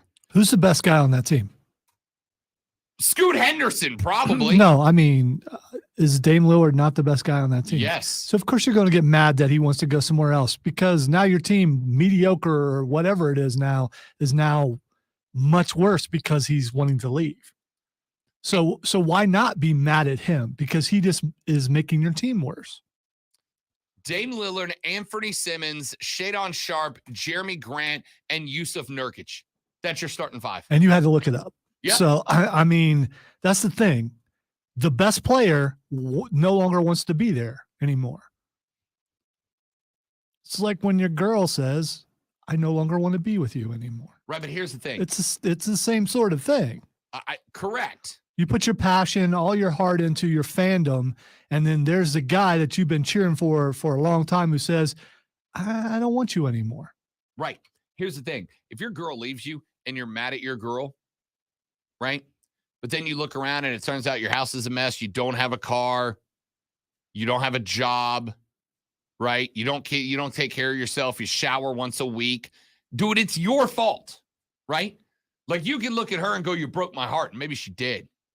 But it's your fault. You had the unkept house. You didn't have the car. You didn't have a job. You didn't shower. You stink, bro. You stink. That's on you. And that's what this is. Yeah, Dame left you. Dame wants out. Dame wants to be gone. Of course he does. Because your house is a mess. Because your house is a wreck and you've done. Now, is that a typical fan reaction? Because I think it is. That is a typical fan reaction. maybe it is. It's a dumb reaction. It's an illogical, dumb reaction. You had Dame Lillard. It's a fanatical reaction. The best you gave him was Anthony Simmons and Yusuf Nurkic. That's what you built around that guy. Now, I'm not saying that you've got to go get Kevin Durant and Jimmy Butler to come there. I am saying, look at Denver. Look at Miami. Look at some of the teams that have started going, you know what? We get one superstar, and then we build a real deep team around him, and we got something here. Yusuf Nurkic. Dame gave you 11 years. Y'all, I was 27 years old when Damian Lillard started his career as a Trailblazer. I am now 38 years old. In that span, I've accomplished a lot of things. A lot of things. Lonzo and I have won trophies. I've got a job here in Greenville. My face is on the Jumbotron at basically every major sporting event that happens in this city. I've accomplished some things. What have the Trailblazers accomplished? Nothing. Couple of play-in berths. Couple of first-round exits around Dame Lillard. It's embarrassing. If Dame Lillard was there 2 years and bounced, I'd be like, all right, dude, like they kind of relied on you to build. Dame's been there 11 years. I'm more shocked that Portland actually has Uber fans. I mean, fans that are willing to go at the person who's leaving. That guy's already burned his jerseys. Again, I get it, right? The Seattle Sonics, the Seattle Supersonics still have fans, right? Fans are going to be fans. They're going to be die hard. They're going to be ride or die. That's what makes a good fan. But if Portland Trailblazers fans don't turn those sights off Dame and towards their team, do you know what they're going to do to Scoot Henderson? They're going to spend a decade giving him mediocre squads, and then in 10 years, Scoot's going to go, yeah, I want out. I want out. I'm done here. I've given you guys 11 of my best seasons. I've got 5 or 6 left. I'm going to go play somewhere that tries. James says, I don't blame him for a second for leaving. I don't either. Joey B said, if you give 8+ years to a franchise, I will never be upset if you want to leave for whatever reason. You put in your time, and if you want to move on, they should let you, assuming they get a fair deal. And they will. Somebody's going to give up the farm for Dame Lillard, and they should. The guy's a game changer. But how many Portland's wasted? How many people think like Joe does? I mean, as a fan base, how many people think that way? I hope a lot. Because if you don't point that ire at your franchise, right? This is what's going on right now in New Orleans. Everybody wants to pin it all on Z. And don't get me wrong. I expect better, for sure.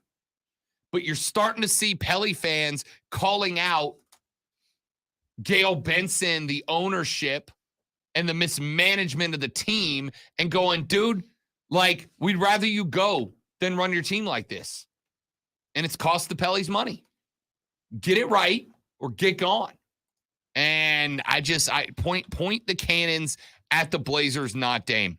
Dame Lillard has no business taking strays right now. Let's take a break. We'll come back. We'll wrap up hour number 2. Rob Alonzo and you on the Rob Brown Show. This is the Fan Upstate.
Yep.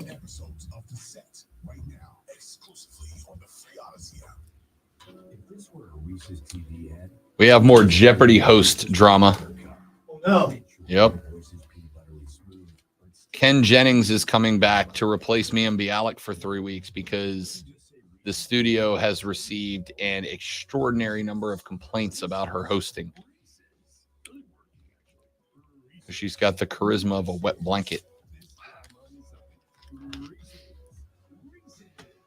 Loved her on Blossom. Sure. She was also on that nerd show that neither one of us watches. It's a show about what dumb people think nerds are. Dumb people.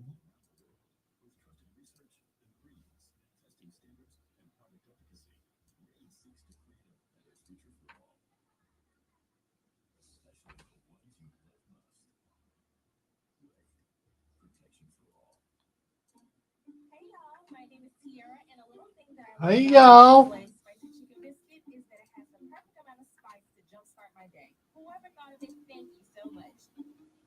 Hi, my name is Robert, and a little thing I love about Chick-fil-A spicy chicken biscuit is the biscuit. It reminds me of my grandma's homemade biscuit.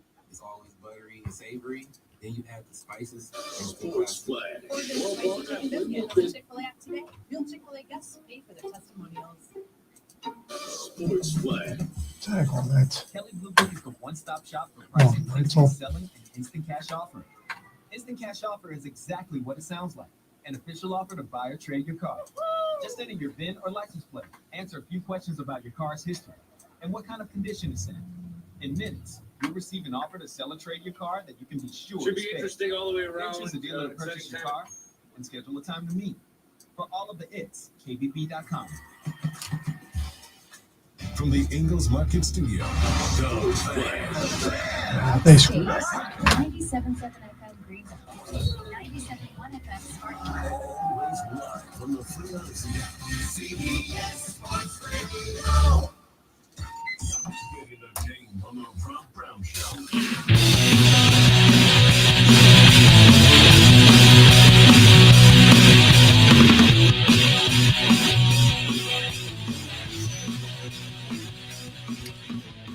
The Rob Brown Show rolls on. It is the Fan Upstate. Rob and Lonzo with you, ladies and gentlemen. I know we are a sports show, but we have more Jeopardy drama coming down the pipe. Everything is a sport, but I would consider out of all the game shows, Jeopardy's kind of it's a sport. You're on there, you're on there and you're trying to win and you're competing against two other people. How's that not a sport? No, I got no problem. I would say it's competition, more sport, but And some would say the same about golf. sure. I would actually disagree about golf.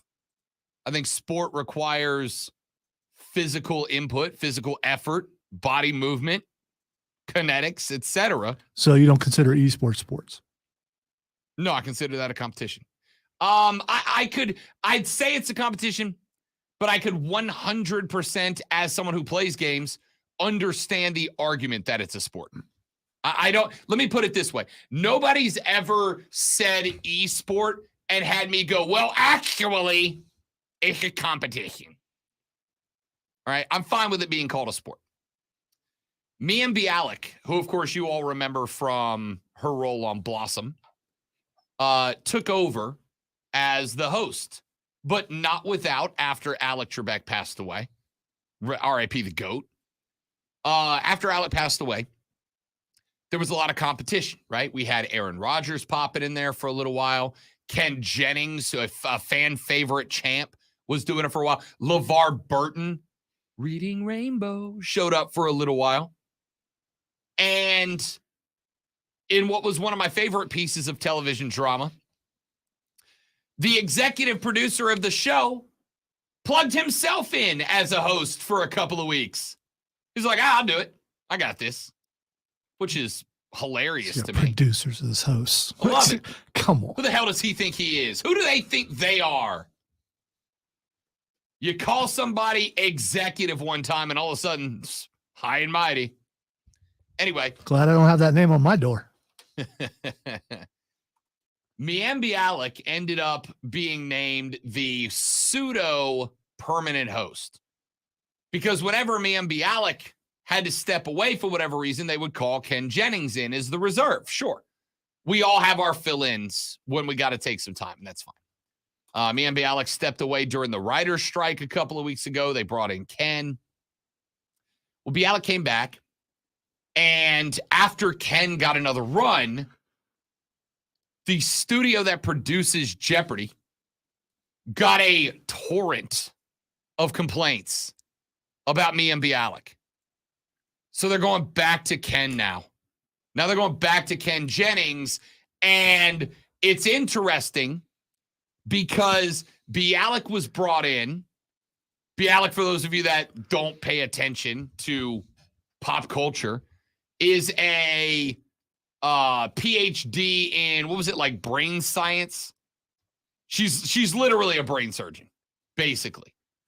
So they brought her in, I think, to some degree to try to vary up the demographics of the show to some degree. She is a PhD in neuroscience. She's a brain surgeon.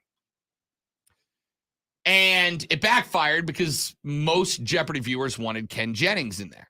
So now they're bringing back Ken, and there's a couple of gossip sites that are reporting that Mayim Bialik is furious now. She thought that gig was hers. She was going to be the next Alec Trebek, and the fans clamored. Y'all, the drama surrounding Jeopardy post Trebek is incredible. You know, with Alex passing away, maybe it's time to just. Don't you know? Stop it. Yeah, maybe it's time to cancel Jeopardy. Why? Jeopardy is the best game show on television. By the way, I love Jeopardy. I haven't watched it in a while. Definitely haven't watched it since Alex Trebek passed away. But there are same with Wheel of Fortune. I think maybe it needs to go away. I think it does. I think you just got to hit the chemistry. And don't get me wrong. Sajak and Trebek are hard to replicate, right? I'm not saying you got to find a guy who acts, looks, talks, walks, and speaks like Alec Trebek. I'm saying you find the right guy, and I think Ken Jennings is that guy, right? Somebody who has a passion for that game and presenting that game the way it should be. I like Jeopardy because in a world where one of the most popular things growing on TV right now is large men and women slapping each other in the face to see who goes unconscious first, Jeopardy's a show that celebrates knowledge. It celebrates intelligence. The demographics for Jeopardy, I'm curious, I would say is probably old, 65 up. Yes. So, I mean, Are those the people who are complaining, or are younger people who don't really watch it complaining, or are these Ken Jennings people complaining? It's a fair question, right? It's a fair question. Like, that was one of the arguments that the pro Miam Bialik crowd was making, right? Like, we need to vamp the show to get young people in there, and you guys are replacing an old white guy with a slightly younger white guy. Like, can't we have some representation here on the show? And then you've got other people who go, I don't care who has the mic, just make it good. Alec Trebek made it good. It was a quiz show. Just make it be a quiz show. And I tend to fall into that group. Like, I am all for demographic representation across all elements of media. But at the end of the day, Jeopardy is a quiz show.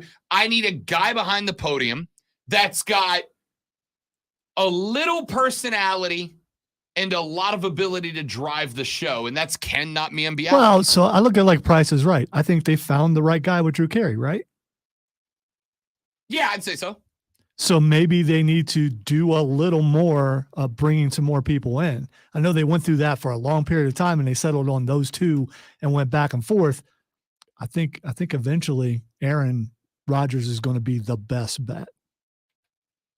Well, A-Rod's not doing it because he's still a football player. Now, if that's why I said walks away, eventually. Here's what I think is going to happen. Aaron made the choice to play football, and I'm good with that. Ken Jennings is good at the job, man. He's good at it. He's got enough personality where you don't feel like you're listening to like a, boring science professor. And that's the King of France, Louis XVII. It's back to you, Alonzo. You have the next selection on the board. He's got enough personality to get you awake. I'll go with Potpourri for 500, please. Let's let it snow, Trebek. Or we just cancel Jeopardy and just do Celebrity Jeopardy forever. Jennings is good enough. Bialik's not. That's all it comes down to. From a big time Jeopardy guy. Can't believe we just talked Jeopardy on the show. Back after this on the Rob Brown Show. Sports next, I think, on the Rob Brown Show in the Fan Upstate.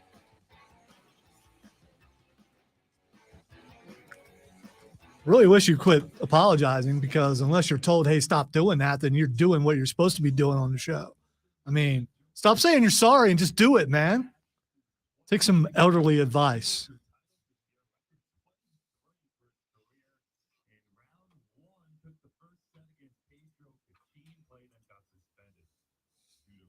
Baseball, Braves setting a franchise record, 8 players to the All-Star game announced last night. They're 56-27, 8 straight wins yesterday to sweep the Marlins. One of those All-Stars came through. Okay, Joe. I don't know what you're doing there, but I'm sure Rob will laugh. One of the categories on Celebrity Jeopardy was Penn is Mightier. Oh, okay. All right. Sean Connery show. Oh, yeah. The Yeah. Mightier for 400. Yeah, I forgot about that. Maybe I tried to block that out of there. For Final Jeopardy, write down a letter, any letter, just any letter at all. Let's go to Sean Connery. Despite your best efforts, you got it correct as you wrote K. Let's see what you wagered. Shuck it, Trebek.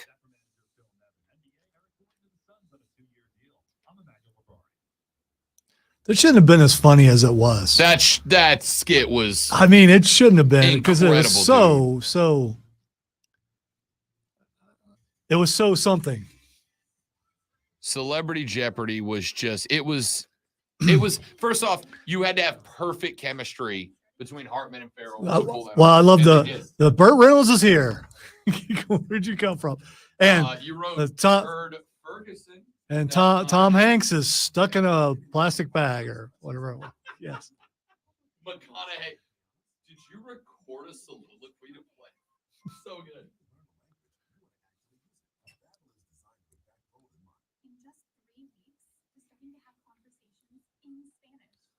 Oh, wow, that does do that.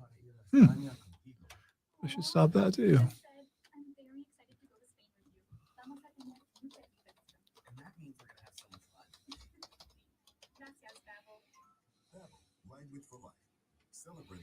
Should I put forth an effort to not disagree with Rob for the entire next hour.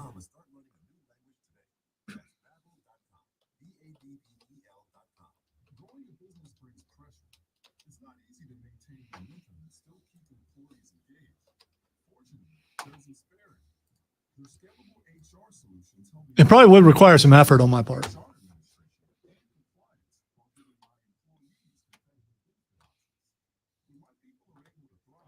Would the world as we know it just end If what? if I could make it an entire hour without disagreeing with you on the air?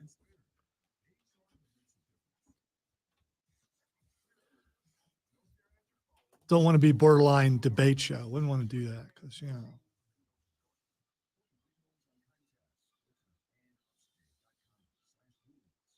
I really like how the boss says contests.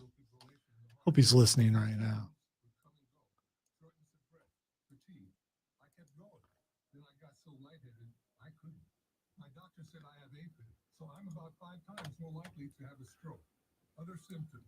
I will say the dark side is dark today, The dark side is, oh, yes, it is. which might mean that, you know, someone's not here.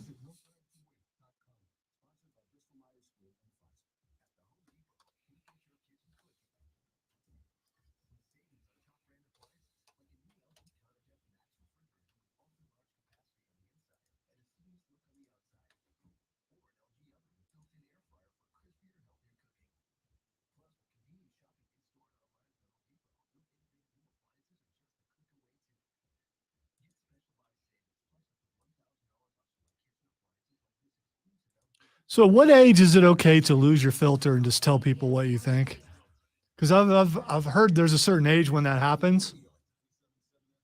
There's nothing to do with anything going on in this room. I just mean period. So, I was thinking the other day. When you're looking, TV characters. All yeah. my favorite TV characters are the ones who were like blunt and they just Yeah. say it, right? Yeah.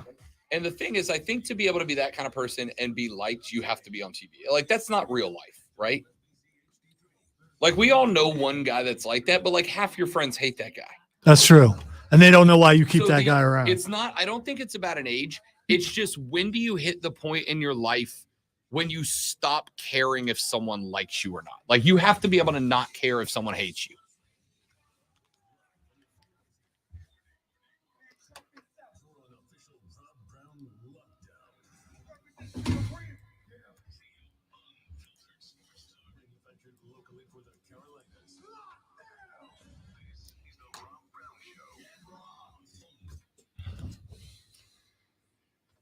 The third, the final, the best, the money hour. The Rob Brown Show starts now. This is the Fan Upstate. Rob and Lonzo with you. We will not be here tomorrow, obviously, as we, along with most of you, will be out celebrating the nation's independence. Hell yeah. A lot of people are doing that today. I'm not against those people. Yeah! Yeah! Yeah! Yeah! Yeah! So, first and foremost, let me say this. For those of you that are working tomorrow, for those of you that have to work tomorrow, for our firefighters, our police officers, our military members, our EMS services, our doctors, our nurses, for those of you that have to work tomorrow while the rest of us are off goofing off, drinking beer and watching baseball, please know, and I say this sincerely, you have my undying gratitude. Thank you. Because if you guys didn't work tomorrow, we'd all be in trouble. So I thank you on behalf of the show, on behalf of the station, on behalf of the cluster here in Greenville, South Carolina, and to those of you listening around the world. To you, our police officers, law enforcement, doctors, nurses, firemen, firefighters, military members, all of you that have got to go in tomorrow and work so that society can function. I say from the bottom of my heart, on behalf of everybody affiliated with the show, thank you for doing it, because you're fabulous people.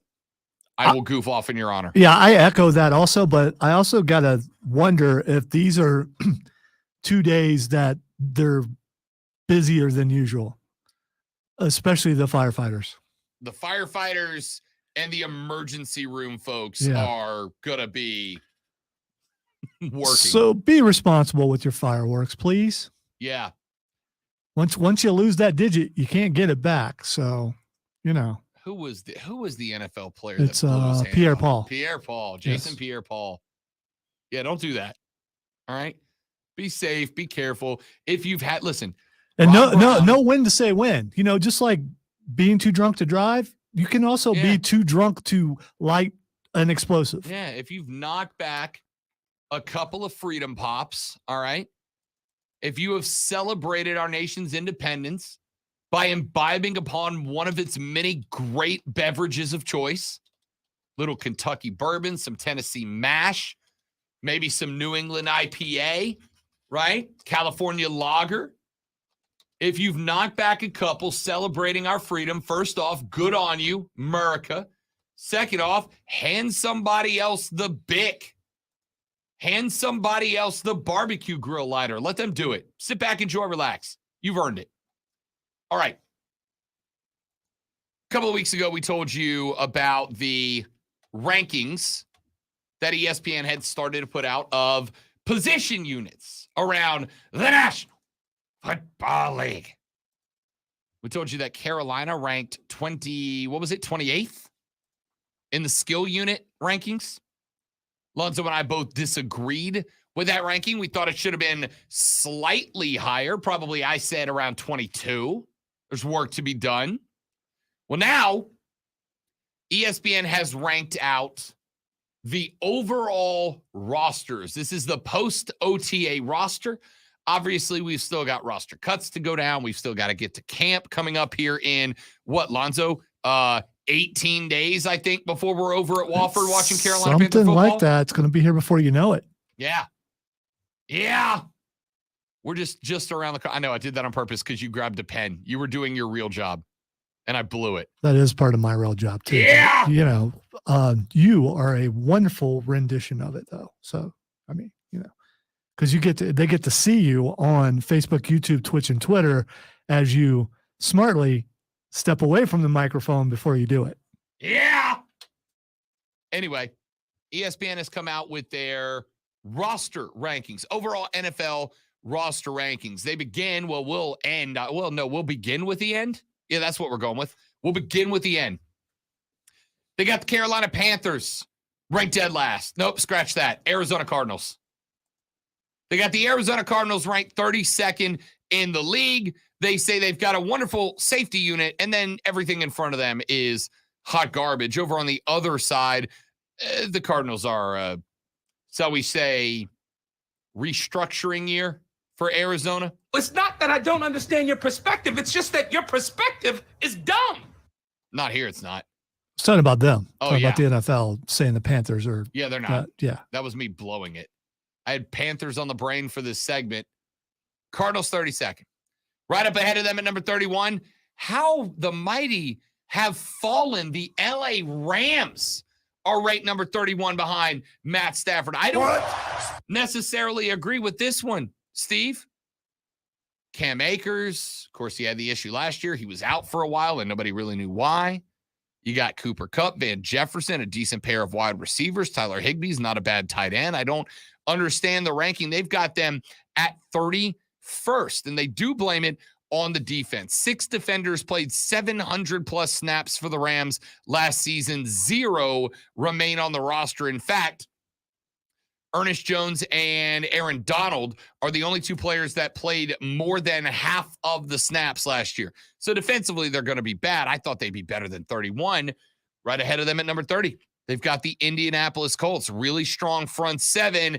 Everything behind them is hot garbage. Offensively, Anthony Richardson projects to be the starter already, which is not shocking, I don't think. We talked about BY and the impressive OTAs that he had. Richardson was impressing some people. And, of course, right behind him, probably the best running back in the National Football League, Jonathan Taylor, throwing the ball to Michael Pittman Jr. They're going to be interesting. And the other thing about Richardson is who else they got. I mean, you gotta put him in there. You kind of do. You kind of do. They've tried the old veteran thing for a few years, and it's not worked. You put the young guy in there. Let him see what he can do. Because if he can't do it, it's Minshew time.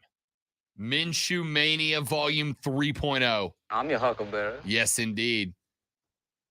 29th, right ahead of Indianapolis, they have got Houston. Houston's going to have a good offensive line. The question mark is C.J. Stroud. If Lonzo was right about C.J. Stroud, it's going to be interesting. That being said, their wide receiver unit, Nico Collins, a WR2, Robert Woods, a WR2, and John Mechie III, who could be a breakout star this year if CJ's that guy. But we'll find out. We'll find out. Right ahead of Houston at number 28, the Tennessee Titans are checking in behind Ryan Tannehill. Listen, they're bad across the offensive line. They're bad across wide receiver. This is why. Wait, Tannehill's still the quarterback there? Sure is. Sure is. They are going with Nick Westbrook-Akeen as their starting wide receiver, along with Treylon Burks and Kyle Phillips. This is why Tennessee got all in on the D-Hop sweepstakes. I think it's also the reason D-Hop will not be a Titan. The offensive line is bad, which means Tannehill's rushing throws, and because they have no other wide receivers there, D-Hop's going to get doubled up every time. There's no numbers to be had in Tennessee. He's going to be out. We'll find out. 27, right ahead of Tennessee, they go with the Tampa Bay Buccaneers. Tampa Bay floated to 27 because of their wide receiver unit. Mike Evans, Chris Godwin, Russell Gage, K-Dot at tight end. They're going to be decent if Bake's the guy. But as I said earlier in the show, I've got an extreme amount of sympathy for Baker Mayfield. Why? Because I feel like Baker has been a victim of circumstance since he showed up in the league. He goes to Cleveland, a dumpster fire of an organization. Hell, even when Cleveland looked like they were starting to turn it around, they're still a dumpster fire of an organization. He goes to Carolina. He's got 1 year under Matt Rule. Anybody want to claim that a quarterback could have found success under Matt Rule? No. And now he goes to Tampa. And while he does have, without question, the best wide receiver core that he's had in his career, and I'm including last year, his offense has a new coordinator. His head coach is Todd Bowles, notably a defensively minded guy. The coaching staff there is garbage. And outside of the wide receivers, there's not a lot else going on. You got Tristan Wirfs in his, third year now, who could be pretty good. Outside of that, the offensive line is trash. Defensively, look, Tampa Bay, I don't give a lot of these predictions this early, Lonzo. Tampa Bay's finishing last in this division this year. Tampa Bay is finishing in their first year without Tommy touchdowns. Tampa Bay's finishing last in this division. That's not even a question to me. That's a statement. Then at 26, the Atlanta Falcons. I'm interested here, right? Because you are rolling out Desmond Ridder. That by itself drops you 5 places without question. So they're putting the Falcons, okay, above Tampa. But so am I. I got no problem with this because Bijan Robinson and Cordarrelle Patterson are going to be a phenomenal 1-2 to watch. Kyle Pitts. In fact, I, at some point between here and camp, am probably going to do a segment for our Falcons fans about Kyle Pitts because I think this dude could be a monster. Offensive line. Texter just said Falcons have a very underrated O-line. That group might get road grader status this year. I agree. You know, Kyle Pitts is going to be really good playing for somebody else in another year. It's just, it all comes down to Desmond Ridder. You talked about Carolina being a running team the other day. Lonzo, Atlanta's going to run the ball 85% of the time, minimum. I mean, they have to, right? Like, you just have to. We're going to go jumbo set football every down and see if you can stop Bijan Robinson. There's a reason that kid got drafted in the top 10. 26, Atlanta. 25, Lonzo, the Carolina Panthers. How about, I said 25. What? The Carolina Panthers. What? The Carolina Panthers. What? The Panthers of Carolina. What? Charlotte. What? This team's going to be real interesting. We've talked about this team a lot. I first off find it interesting that the NFC South has 25 Carolina, 26 Atlanta, 27 Tampa Bay, and you got to go all the way up to find New Orleans, way up above them all at 19. You just really wanted to brag on the fact that New Orleans is ranked because they have that Hall of Fame quarterback, of course. First round lock first ballot lock, Derek Carr. Book it now. This kind of goes against the narrative with the Panthers that a lot of people are saying they're going to be last. The fact that they're above two other teams in their division in this list. Here's my shot. Carolina ain't coming in last in this division. Not a chance. The top three are going to be New Orleans, Atlanta, and Carolina, and I don't know what order. The top two will be Carolina and New Orleans. I don't know the order. I think Atlanta, because of Desmond Ridder, checks in third, and Tampa, not because of Baker Mayfield, is going to be fourth. But Baker will get the blame. 100%. They absolutely. And by the way, good. I don't want to say good because I really want Baker to get a fair shake, man. I really want Bake to get a fair shake, and I don't think he's going to get it. And if he fails in Tampa, I think it might be the end of Baker Mayfield, right? I don't know if anybody else is going to line up a crack for Bake if he fails in Tampa. But as a Saints fan, I'm good with that because the Bucs are going to come last in the NFC South. They're going to be a sub-500 team without a question in my mind, right? And when they are, and everybody blames it on Baker Mayfield, as if Todd Bowles is the right answer for some reason. They're going to let Todd Bowles stick around for another year. They're going to let Bowles stick around another year. And Carolina and Atlanta and New Orleans will all get to sit back and laugh. Yeah, no, definitely Baker's fault. You should let Todd just go inside Todd to a 10-year contract. Let it be, man. All right, here's what they say about the Panthers and the reason they're ranked at 25. They claim the strongest unit, and I agree with this, is off-ball linebacker. And I agree. Shaq is there. Frankie Louvu is there. And that's good. That is part of the reason they switched to a 3-4 defense, because the strength is the linebacker, and a 3-4 puts one more on the grass. I love that. They say the weakest unit. Stop me if you've heard this before. The weakest unit is wide receiver. DJ Moore is gone. You brought in BY, but who does he throw to? You got DJ Chark, who has missed 19 games over the last 2 seasons. Thank you for not asking me that time. Well, I knew you weren't going to do it, and I didn't want you to forget that it was a thing we can do. There might be that one time. If we go to that Saints game on a Monday night and he scores a touchdown, will you hit him with a do? I might. What if the Panthers start playing that as his fight song music, you know? Oh, TD music. I'm down then. Okay. They got DJ Chark, who's missed 19 games of the last 2 seasons. They got 32-year-old Adam Thielen, who I like as a possession wide receiver, but he's not a stretch the field guy. I am interested in John Mingo, TMJ, and Laviska Shenault. If one of those guys can step up and be a wide receiver 1, Carolina goes screaming up the rankings. They say that the X factor for this year is Jonathan Mingo. Who's been saying that for 2 months now? Me. John Mingo's absolutely the X factor. If Jonathan Mingo turns into the Michael Thomas of this group, which he can do, all of a sudden, Carolina's offense is much more wide open. There's a lot more options.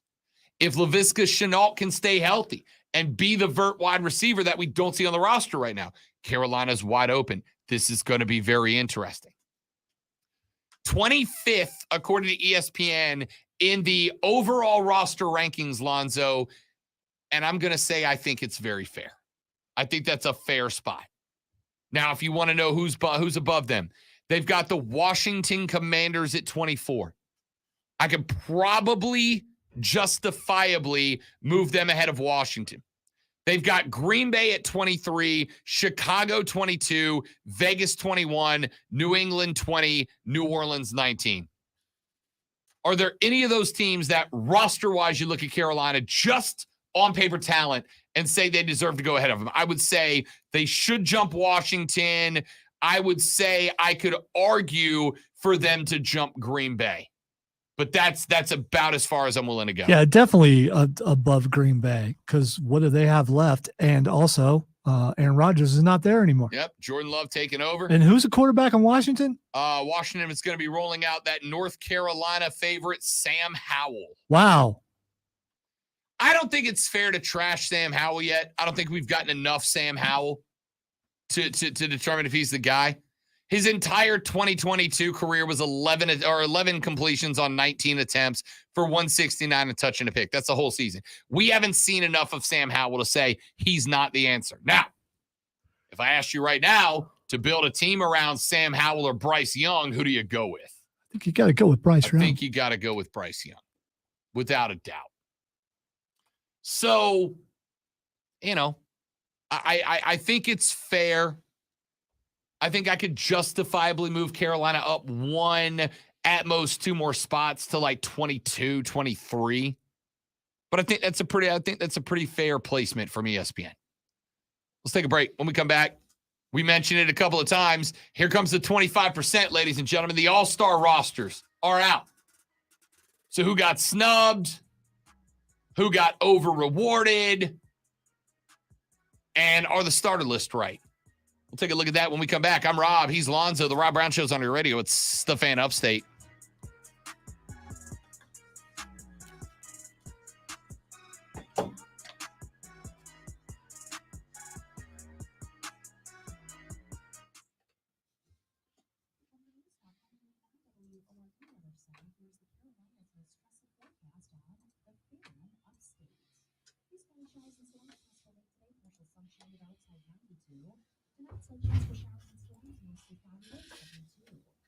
Do you have a home warranty company? Ask my wife. We have one. Our AC went out. We told you that. The roof started leaking. We called the warranty company on Wednesday night. Like, you got to fix this. They go, we put in a ticket for it. While we're waiting on that, we called the same AC company that the warranty company sent out last time. They said, we'll be there tomorrow. Put in a ticket with your home warranty company. We said, great. Call the warranty company. We said, hey, we got in contact with this company. They're coming out tomorrow. They said, well, we've already given the work order to another company. We have to wait 24 hours before we can pull that ticket and put it with another company. It's now Thursday morning. We're like, so you want us to wait? Because that doesn't mean give it to the other. It means give it to schedule, arrange the other company, whatever.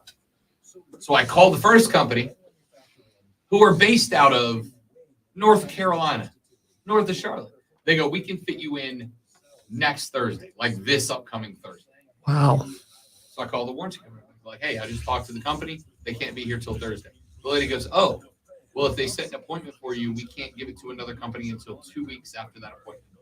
I went, so you're telling me right now, you want us to wait 2.5 weeks in 90-degree weather in South Carolina because the first company you thought to call wasn't the company that's office is a quarter mile from our house, but a company that's based out of north of Charlotte, North Carolina. And the lady went, yeah, I'm real sorry. That's just unfortunate, but that's our protocol. Rob got mean. Rob doesn't like to get mean. Popped off on the lady.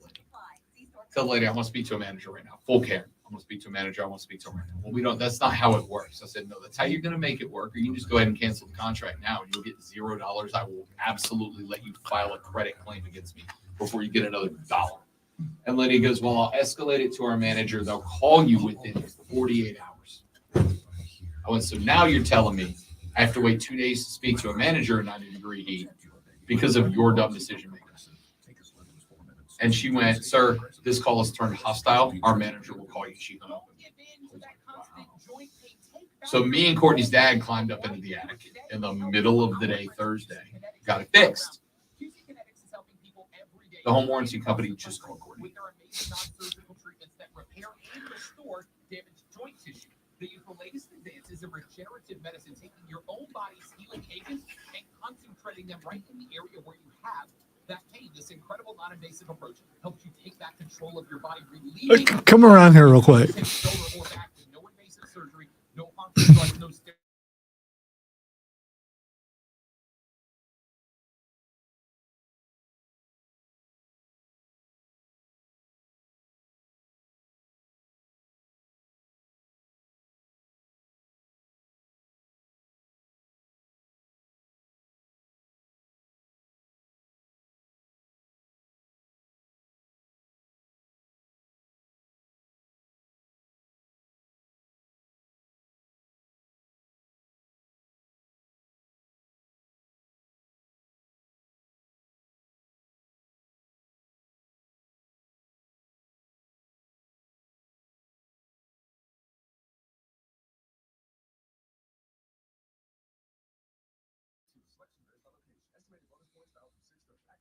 I thought Lonzo had to show me work stuff. It turns out it was Takeshita running hurdles and then hitting a knee strike on somebody. Yeah, I'm not going to show you work stuff.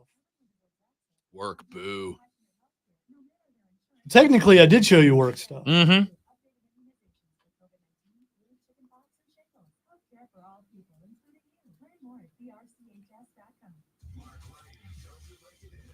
Coming up on a Monday episode of Offsides with Mark Ryan and Diesel, we will predict when Dabo's and Shane Beamer's tenures will end at Clemson and South Carolina, respectively. We've got the upstate's favorite athlete track. Ross Dellinger, let go by Sports Illustrated. What is happening? Again, Yeah. becomes Yeah, you're not wrong.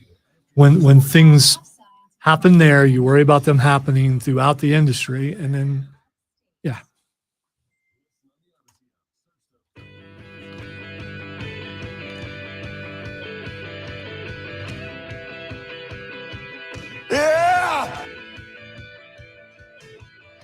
It's never going to stop being amazing. What? I said it's never going to stop being amazing. What? I said it's never going to stop being amazing. I'm your Huckleberry. I know.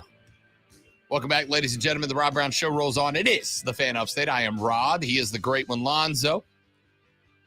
Your Major League Baseball All-Star Game roster is out. I said last week that the Braves were going to end up with 6 players.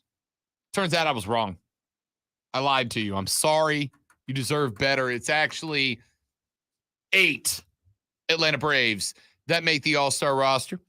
The entire infield for the Braves has made the roster. Matt Olson at first, Ozzie Albies at second, Orlando Arcia at short, Austin Riley at third, Sean Murphy is the catcher. 2 Braves make the starting list. That's Arcia and Murphy. Ronald Acuna will be starting as well. The rest will be alternates, but then a couple of pitchers got added to the list as well. Bryce Elder, Spencer Strider, both joined the NL staff. So our all-star NL roster for the pitchers looks like this. Zach Gallen of the Diamondbacks is in. Spencer Strider and Bryce Elder of the Braves are both in. Justin Steele, a guy I told you about back at the beginning of the season, is an all-star. Mitch Keller of the Pirates, Josiah Gray of the Nats, Clayton Kershaw, 10-time all-star for the LA Dodgers, Marcus Stroman from the Cubs, Alexis Diaz from Cincinnati, Josh Hader of San Diego, Devin Williams from Milwaukee, and Camilo Duvall from San Francisco are all on the list. Your starters for the National League include Sean Murphy of the Braves.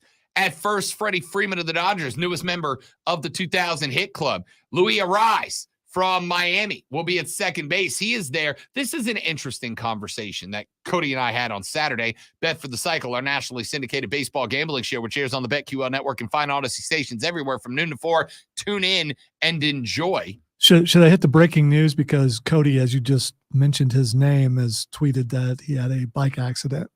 He's good, though. Cody, come on, man. And I quote, first New York City bike accident in the books. City bike guy cut in front of me, slam brakes into a full front flip on 9th Avenue. I'm all right. Could have been a lot worse.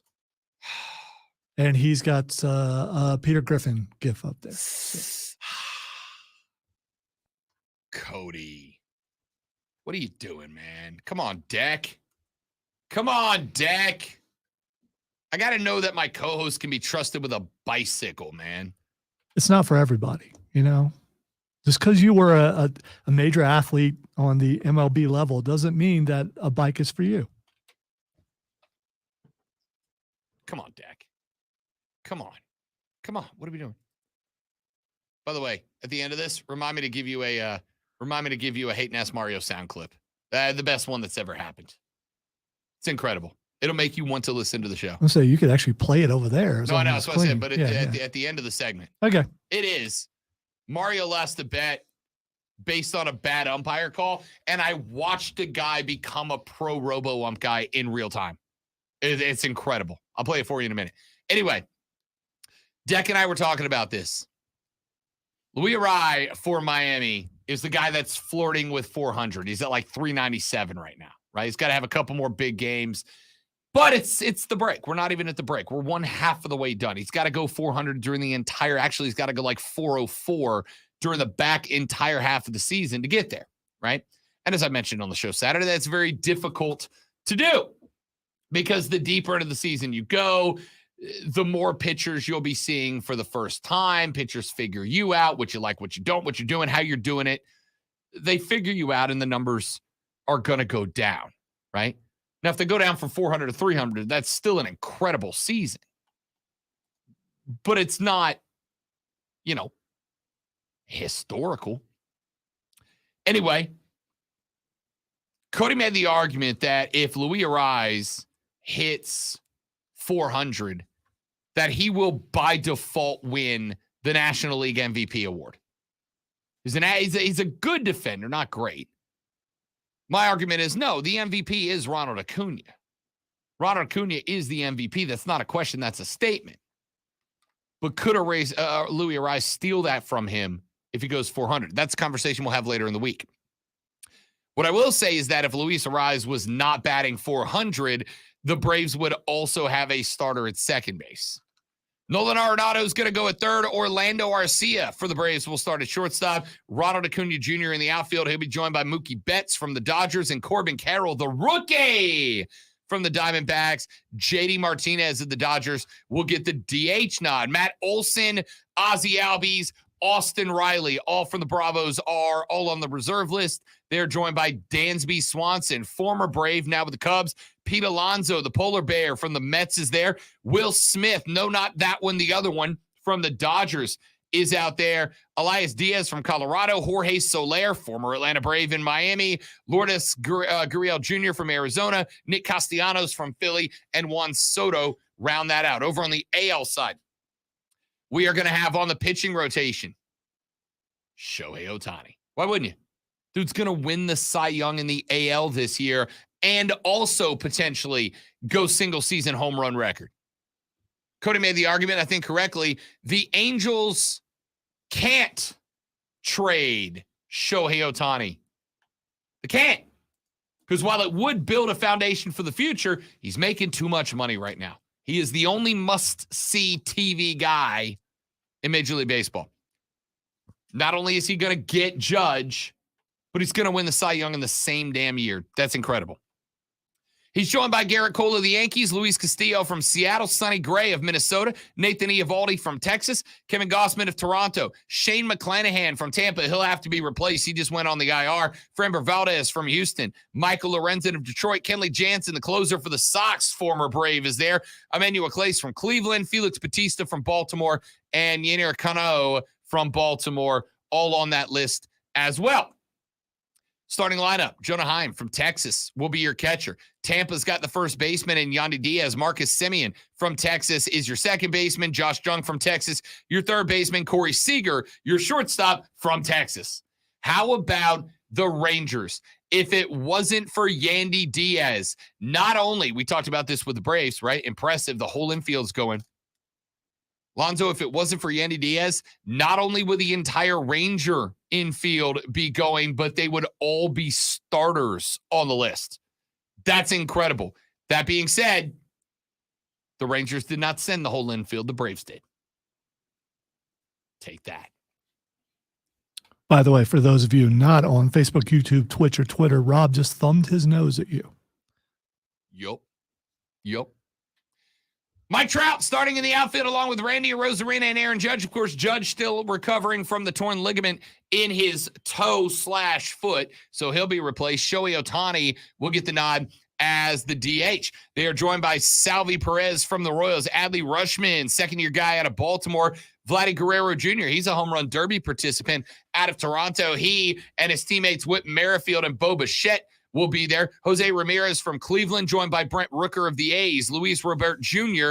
from Chicago, Austin Hayes of Baltimore, Yordan Alvarez from the Astros, and Adolis Garcia of the Rangers will all be there, ladies and gentlemen. So there is your MLB starters. Are there any flubs? Are there any guys that we missed? Are there any guys that should be there but aren't? Are there any guys that are there but should not be? I got a couple. A couple of guys I think should have been there. We talked a little bit about this during the list. I'm going to give you one that is I didn't know it was going to be, well, I didn't know it was going to be controversial. That's why I said it. How about Fernando Tatis Jr.? You know why Fernando Tatis Jr. is not there right now? Despite the fact that dude has been slugging an 8.67 OPS, the sixth best amongst NL outfielders. A guy that has a higher OPS than I think three of the outfielders who did make the All-Star squad. This is punishment for Fernando Tatis Jr. This is punishment. 80-game suspension for PEDs. That's why he missed the back half of last year for the Padres. This is we really need to rub it in. So we're taking an all-star nod away from you. That's the only reason that he is not there right now. It's a punishment. Fernando Tatis absolutely deserved a trip. In fact, I would even go so far as to say there's a chance Fernando might have knocked the Braves down from 8-7 by taking Michael Harris Jr.'s second. Michael Harris Jr.'s all-star slot away from him. But this is a punishment. This is do you get it now? Do you understand it now? We'll see if you look. I hope so. When it comes to third base in the AL, Rafi Devers or Jose Ramirez were the guys to round out the depth chart. Devers missed out, which I don't get it. Third most RBIs amongst all American League players was 66. You know who has got him beat? Shohei Ohtani was 68 and Adolis Garcia was 67. That's it. And oh, by the way, he's tied with Garcia for third most dingers with 20. And MLB this year, as you can clearly see, MLB right now is putting an emphasis on celebrating the dinger. You get guys like Pete Alonso. Alonso's batting like 181 this year. But he's hitting them yard. When he gets a hold of one, it's Giovanni gone. We're celebrating the home run. Here's Rafi Devers, tied with a guy who made the list at 20. Now, there's some spots that are question marks. I don't know if a 256 batting average is good enough. But he's got a 326 on-base percentage. Dude is on the bags 1 out of every 3 times he goes to the dish. That's pretty good. He's got a 505 slugging percentage, an 831 OPS. He's got 46 runs on 80 hits. How is Rafi Devers not in at this point? I don't get it. How is Tyler Wells not getting an AL starting spot off the bump? How does he not getting inning of work?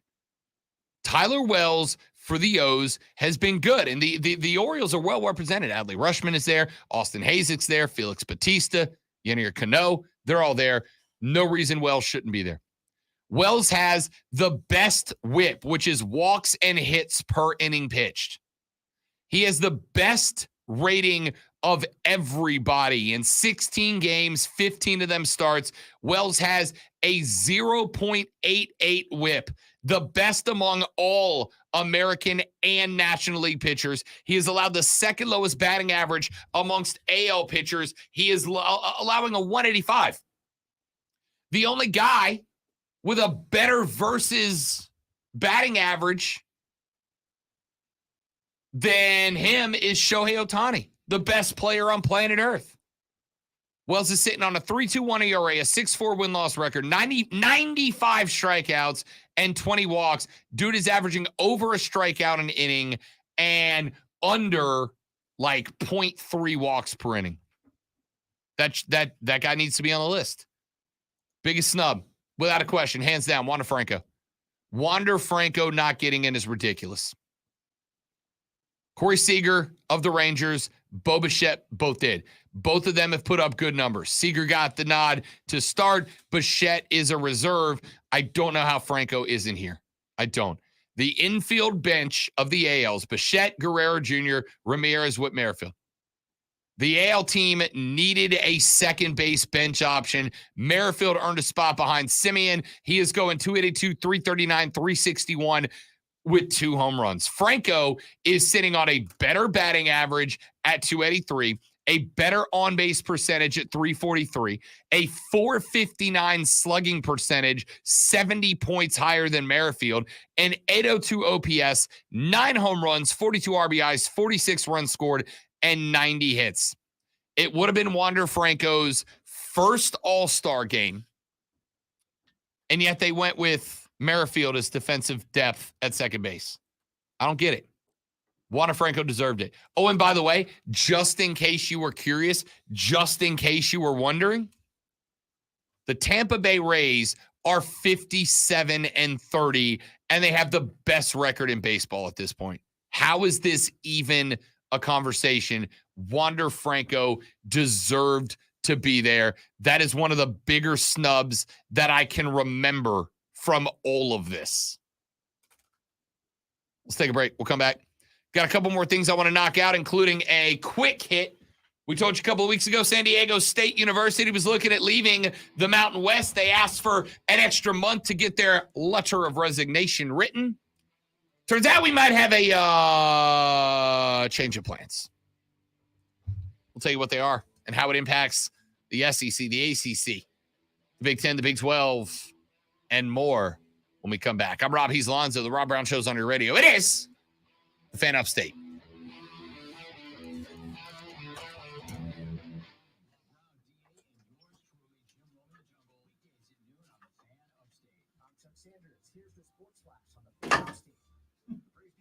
He stood up and bent over.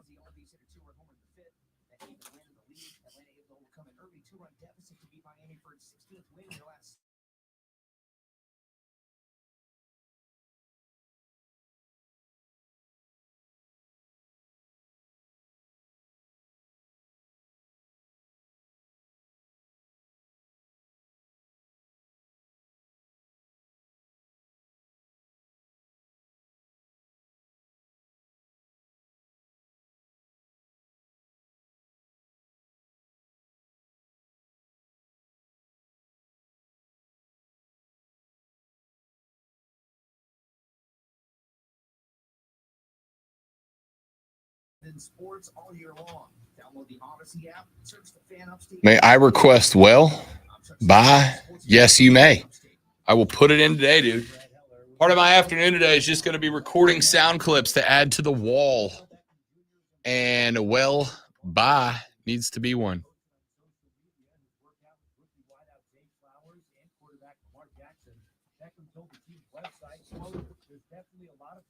I don't know that one.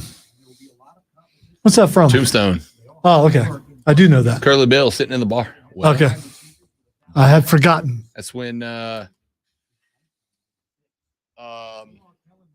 Russell tells him that he's done being a law dog and he's leaving town. He looks at him and says, bye.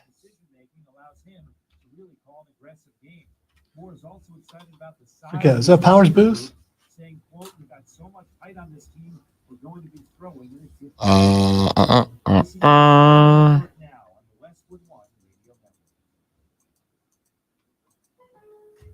Don't miss July 4th savings now at Lowe's. Save up to an additional $1,000 on select major kitchen. Thomas Church. Okay. Save up to $3,800 on select 4-piece Samsung kitchen suites. And save on your choice of the DeWalt 20-volt max brushless drill kit or impact driver kit. Just $99 each for a limited time. Lowe's knows home improvement. Balance of 75. Appliance savings vary based on purchasing. Selection varies by location. While supplies last. Exclusions apply. See Lowe's.com for details.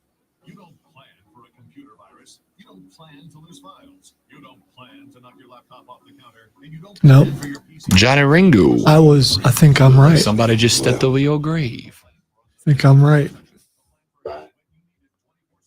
That's Powers Booth. But again?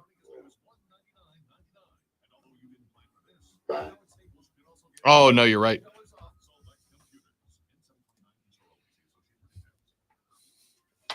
It doesn't matter. At least I found it. I know where it is. I mean, me being right is, I'm okay with that. But I found the thing I needed to find.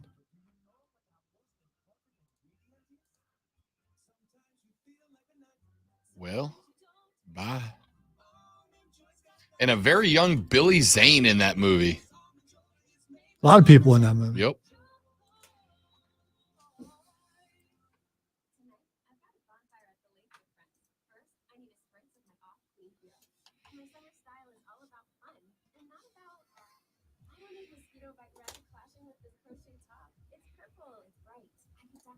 It's purple. It's bright.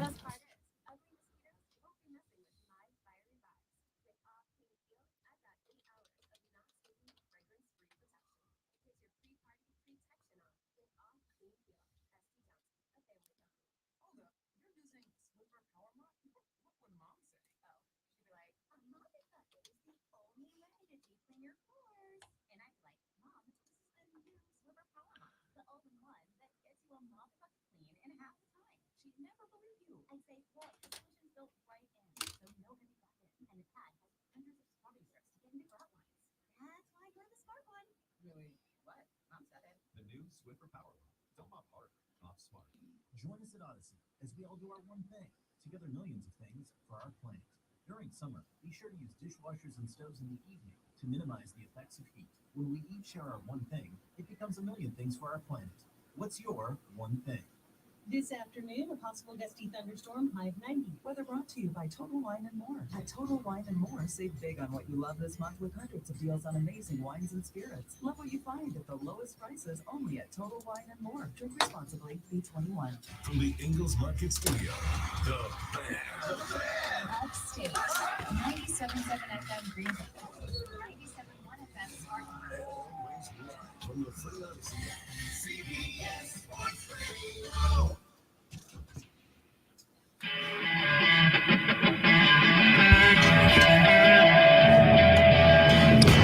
Wrapping up the show on a Monday. We're off tomorrow as we all celebrate the 4th of July, our nation's independence. Looking forward to that. We'll be back with you on Wednesday through Friday.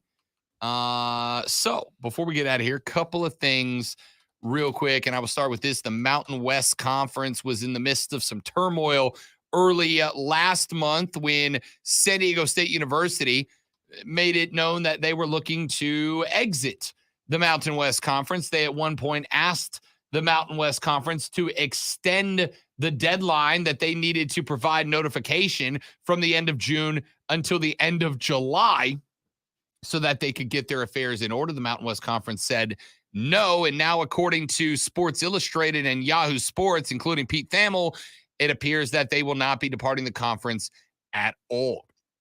That was what happened earlier. Thamel said San Diego State is expected to deliver a notice to the Mountain West today that it will not withdraw from the league, as the school previously stated it intended to do. San Diego State plans to move forward as part of the Mountain West, and this is kind of interesting for a couple of different angles. We know that the Pac-12 is working on a new media rights deal, but there's another aspect to what we talked about earlier in the show about the departure of well over 20 established ESPN personalities from their television coverage.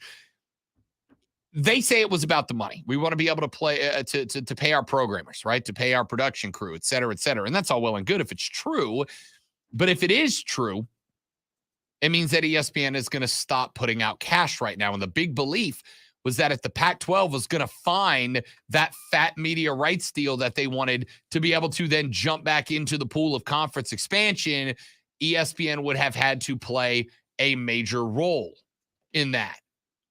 Is this an indication that that's not going to happen? We don't know. We're going to find out. But the fact that they've decided to stay in the Mountain West leads me to believe that they thought that they were going to be hunted down by the Pac-12 as soon as they put in that notification. And the Pac-12 not only didn't make a move, but can't make a move, which means that they're just going to stay there and secure. So we'll see. Psych. We were just kidding. We didn't want to go anywhere. We're just messing around. I think it was more along the lines of, hey, babe, treat me better, or I'm going to go talk to the pretty girl on the other side of town. And then they realize that the pretty girl wants nothing to do to them, so they better stay where they're comfortable, right? Better stay where they're comfortable. All right, I said I was going to play this audio. I'll play it here. Bet for the Cycle, nationally syndicated baseball gambling show hosted by myself and former MLB player Cody Decker. We also have a producer, young man by the name of Mario. We call him Hating Ass Mario. He's one of my favorite people. So Every week we play Parlay v Parlay where we make a 3-legged parlay. It hits or misses. Well, last week, Mario made a bet on a strikeout prop, and umpire made a horrible call and walked the guy who should have K'd. It cost Mario a strikeout prop and the parlay as a whole. Mario was staunchly anti-robo-ump until this happened, and then we got this live on the air, Lonzo. What's that? What was that? What are we doing? Do we just get this girl off the street? Is that what we're doing? Get the robots in. Get AI. That's ready. I have friends that use AI to use a freaking cover letter. I think they can use it for a ball to strike. That's ridiculous. Absolutely ridiculous. Come on. That man became pro AI, pro robo ump, Lonzo, on one throw of a baseball, and he lost his mind. It's incredible. What else did he lose, Rob? The bet, but he got real lucky. Our parlay missed by a half a bag. So So you no lost. punishment out of this one. You lost, or Yeah. okay. No. So no one lost. For those of you that don't know, we do parlay be parlay. Our production team picks a 3-leg parlay. Cody and I pick a 3-leg parlay. If one parlay hits and the other doesn't, obviously that team wins and the other team has to take a punishment. If both parlays hit, then the team that had the longer odds wins the tiebreaker. And if neither parlay hits, obviously nothing happens.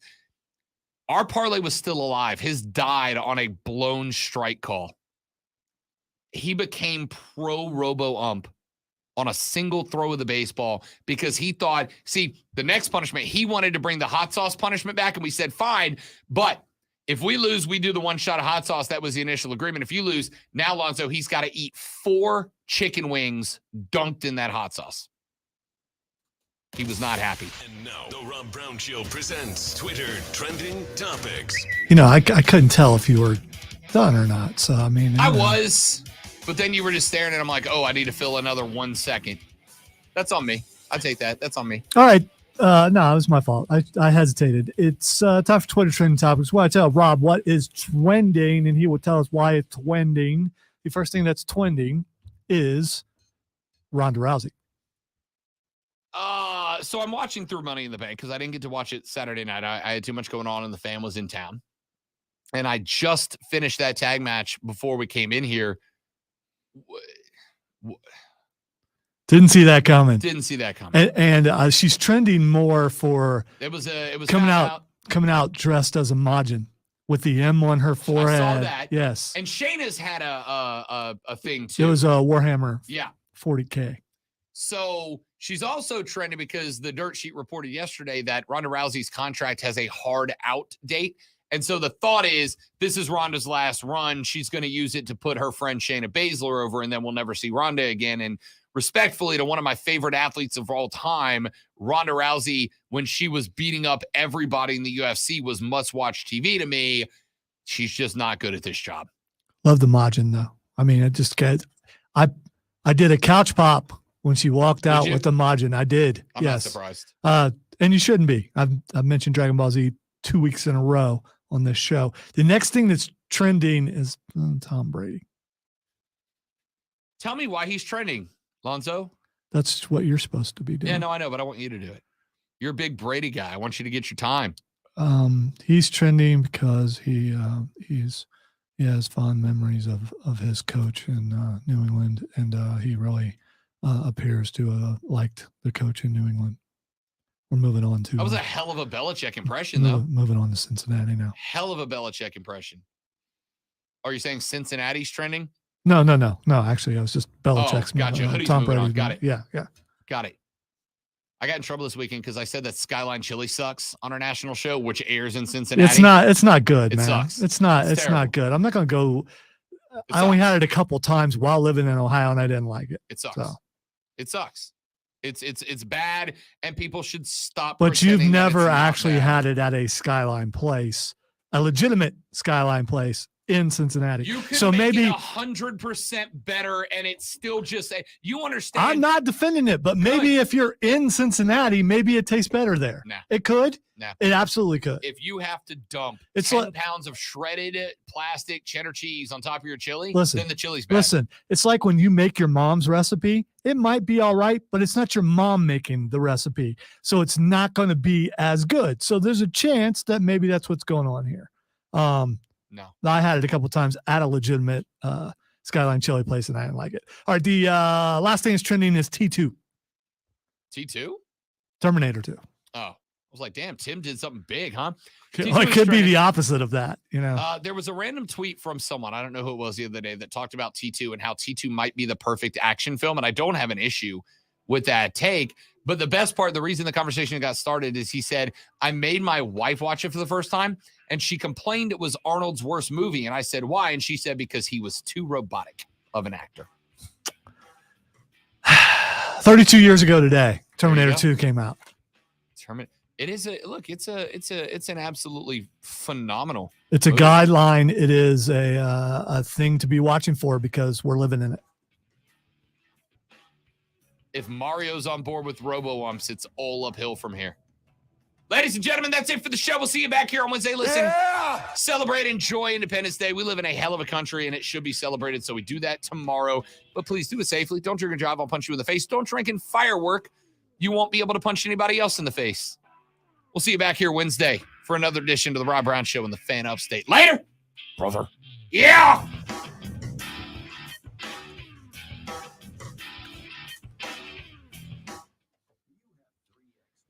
BetMGM has set Joey Chestnut's over-under at 73.5 hot dogs.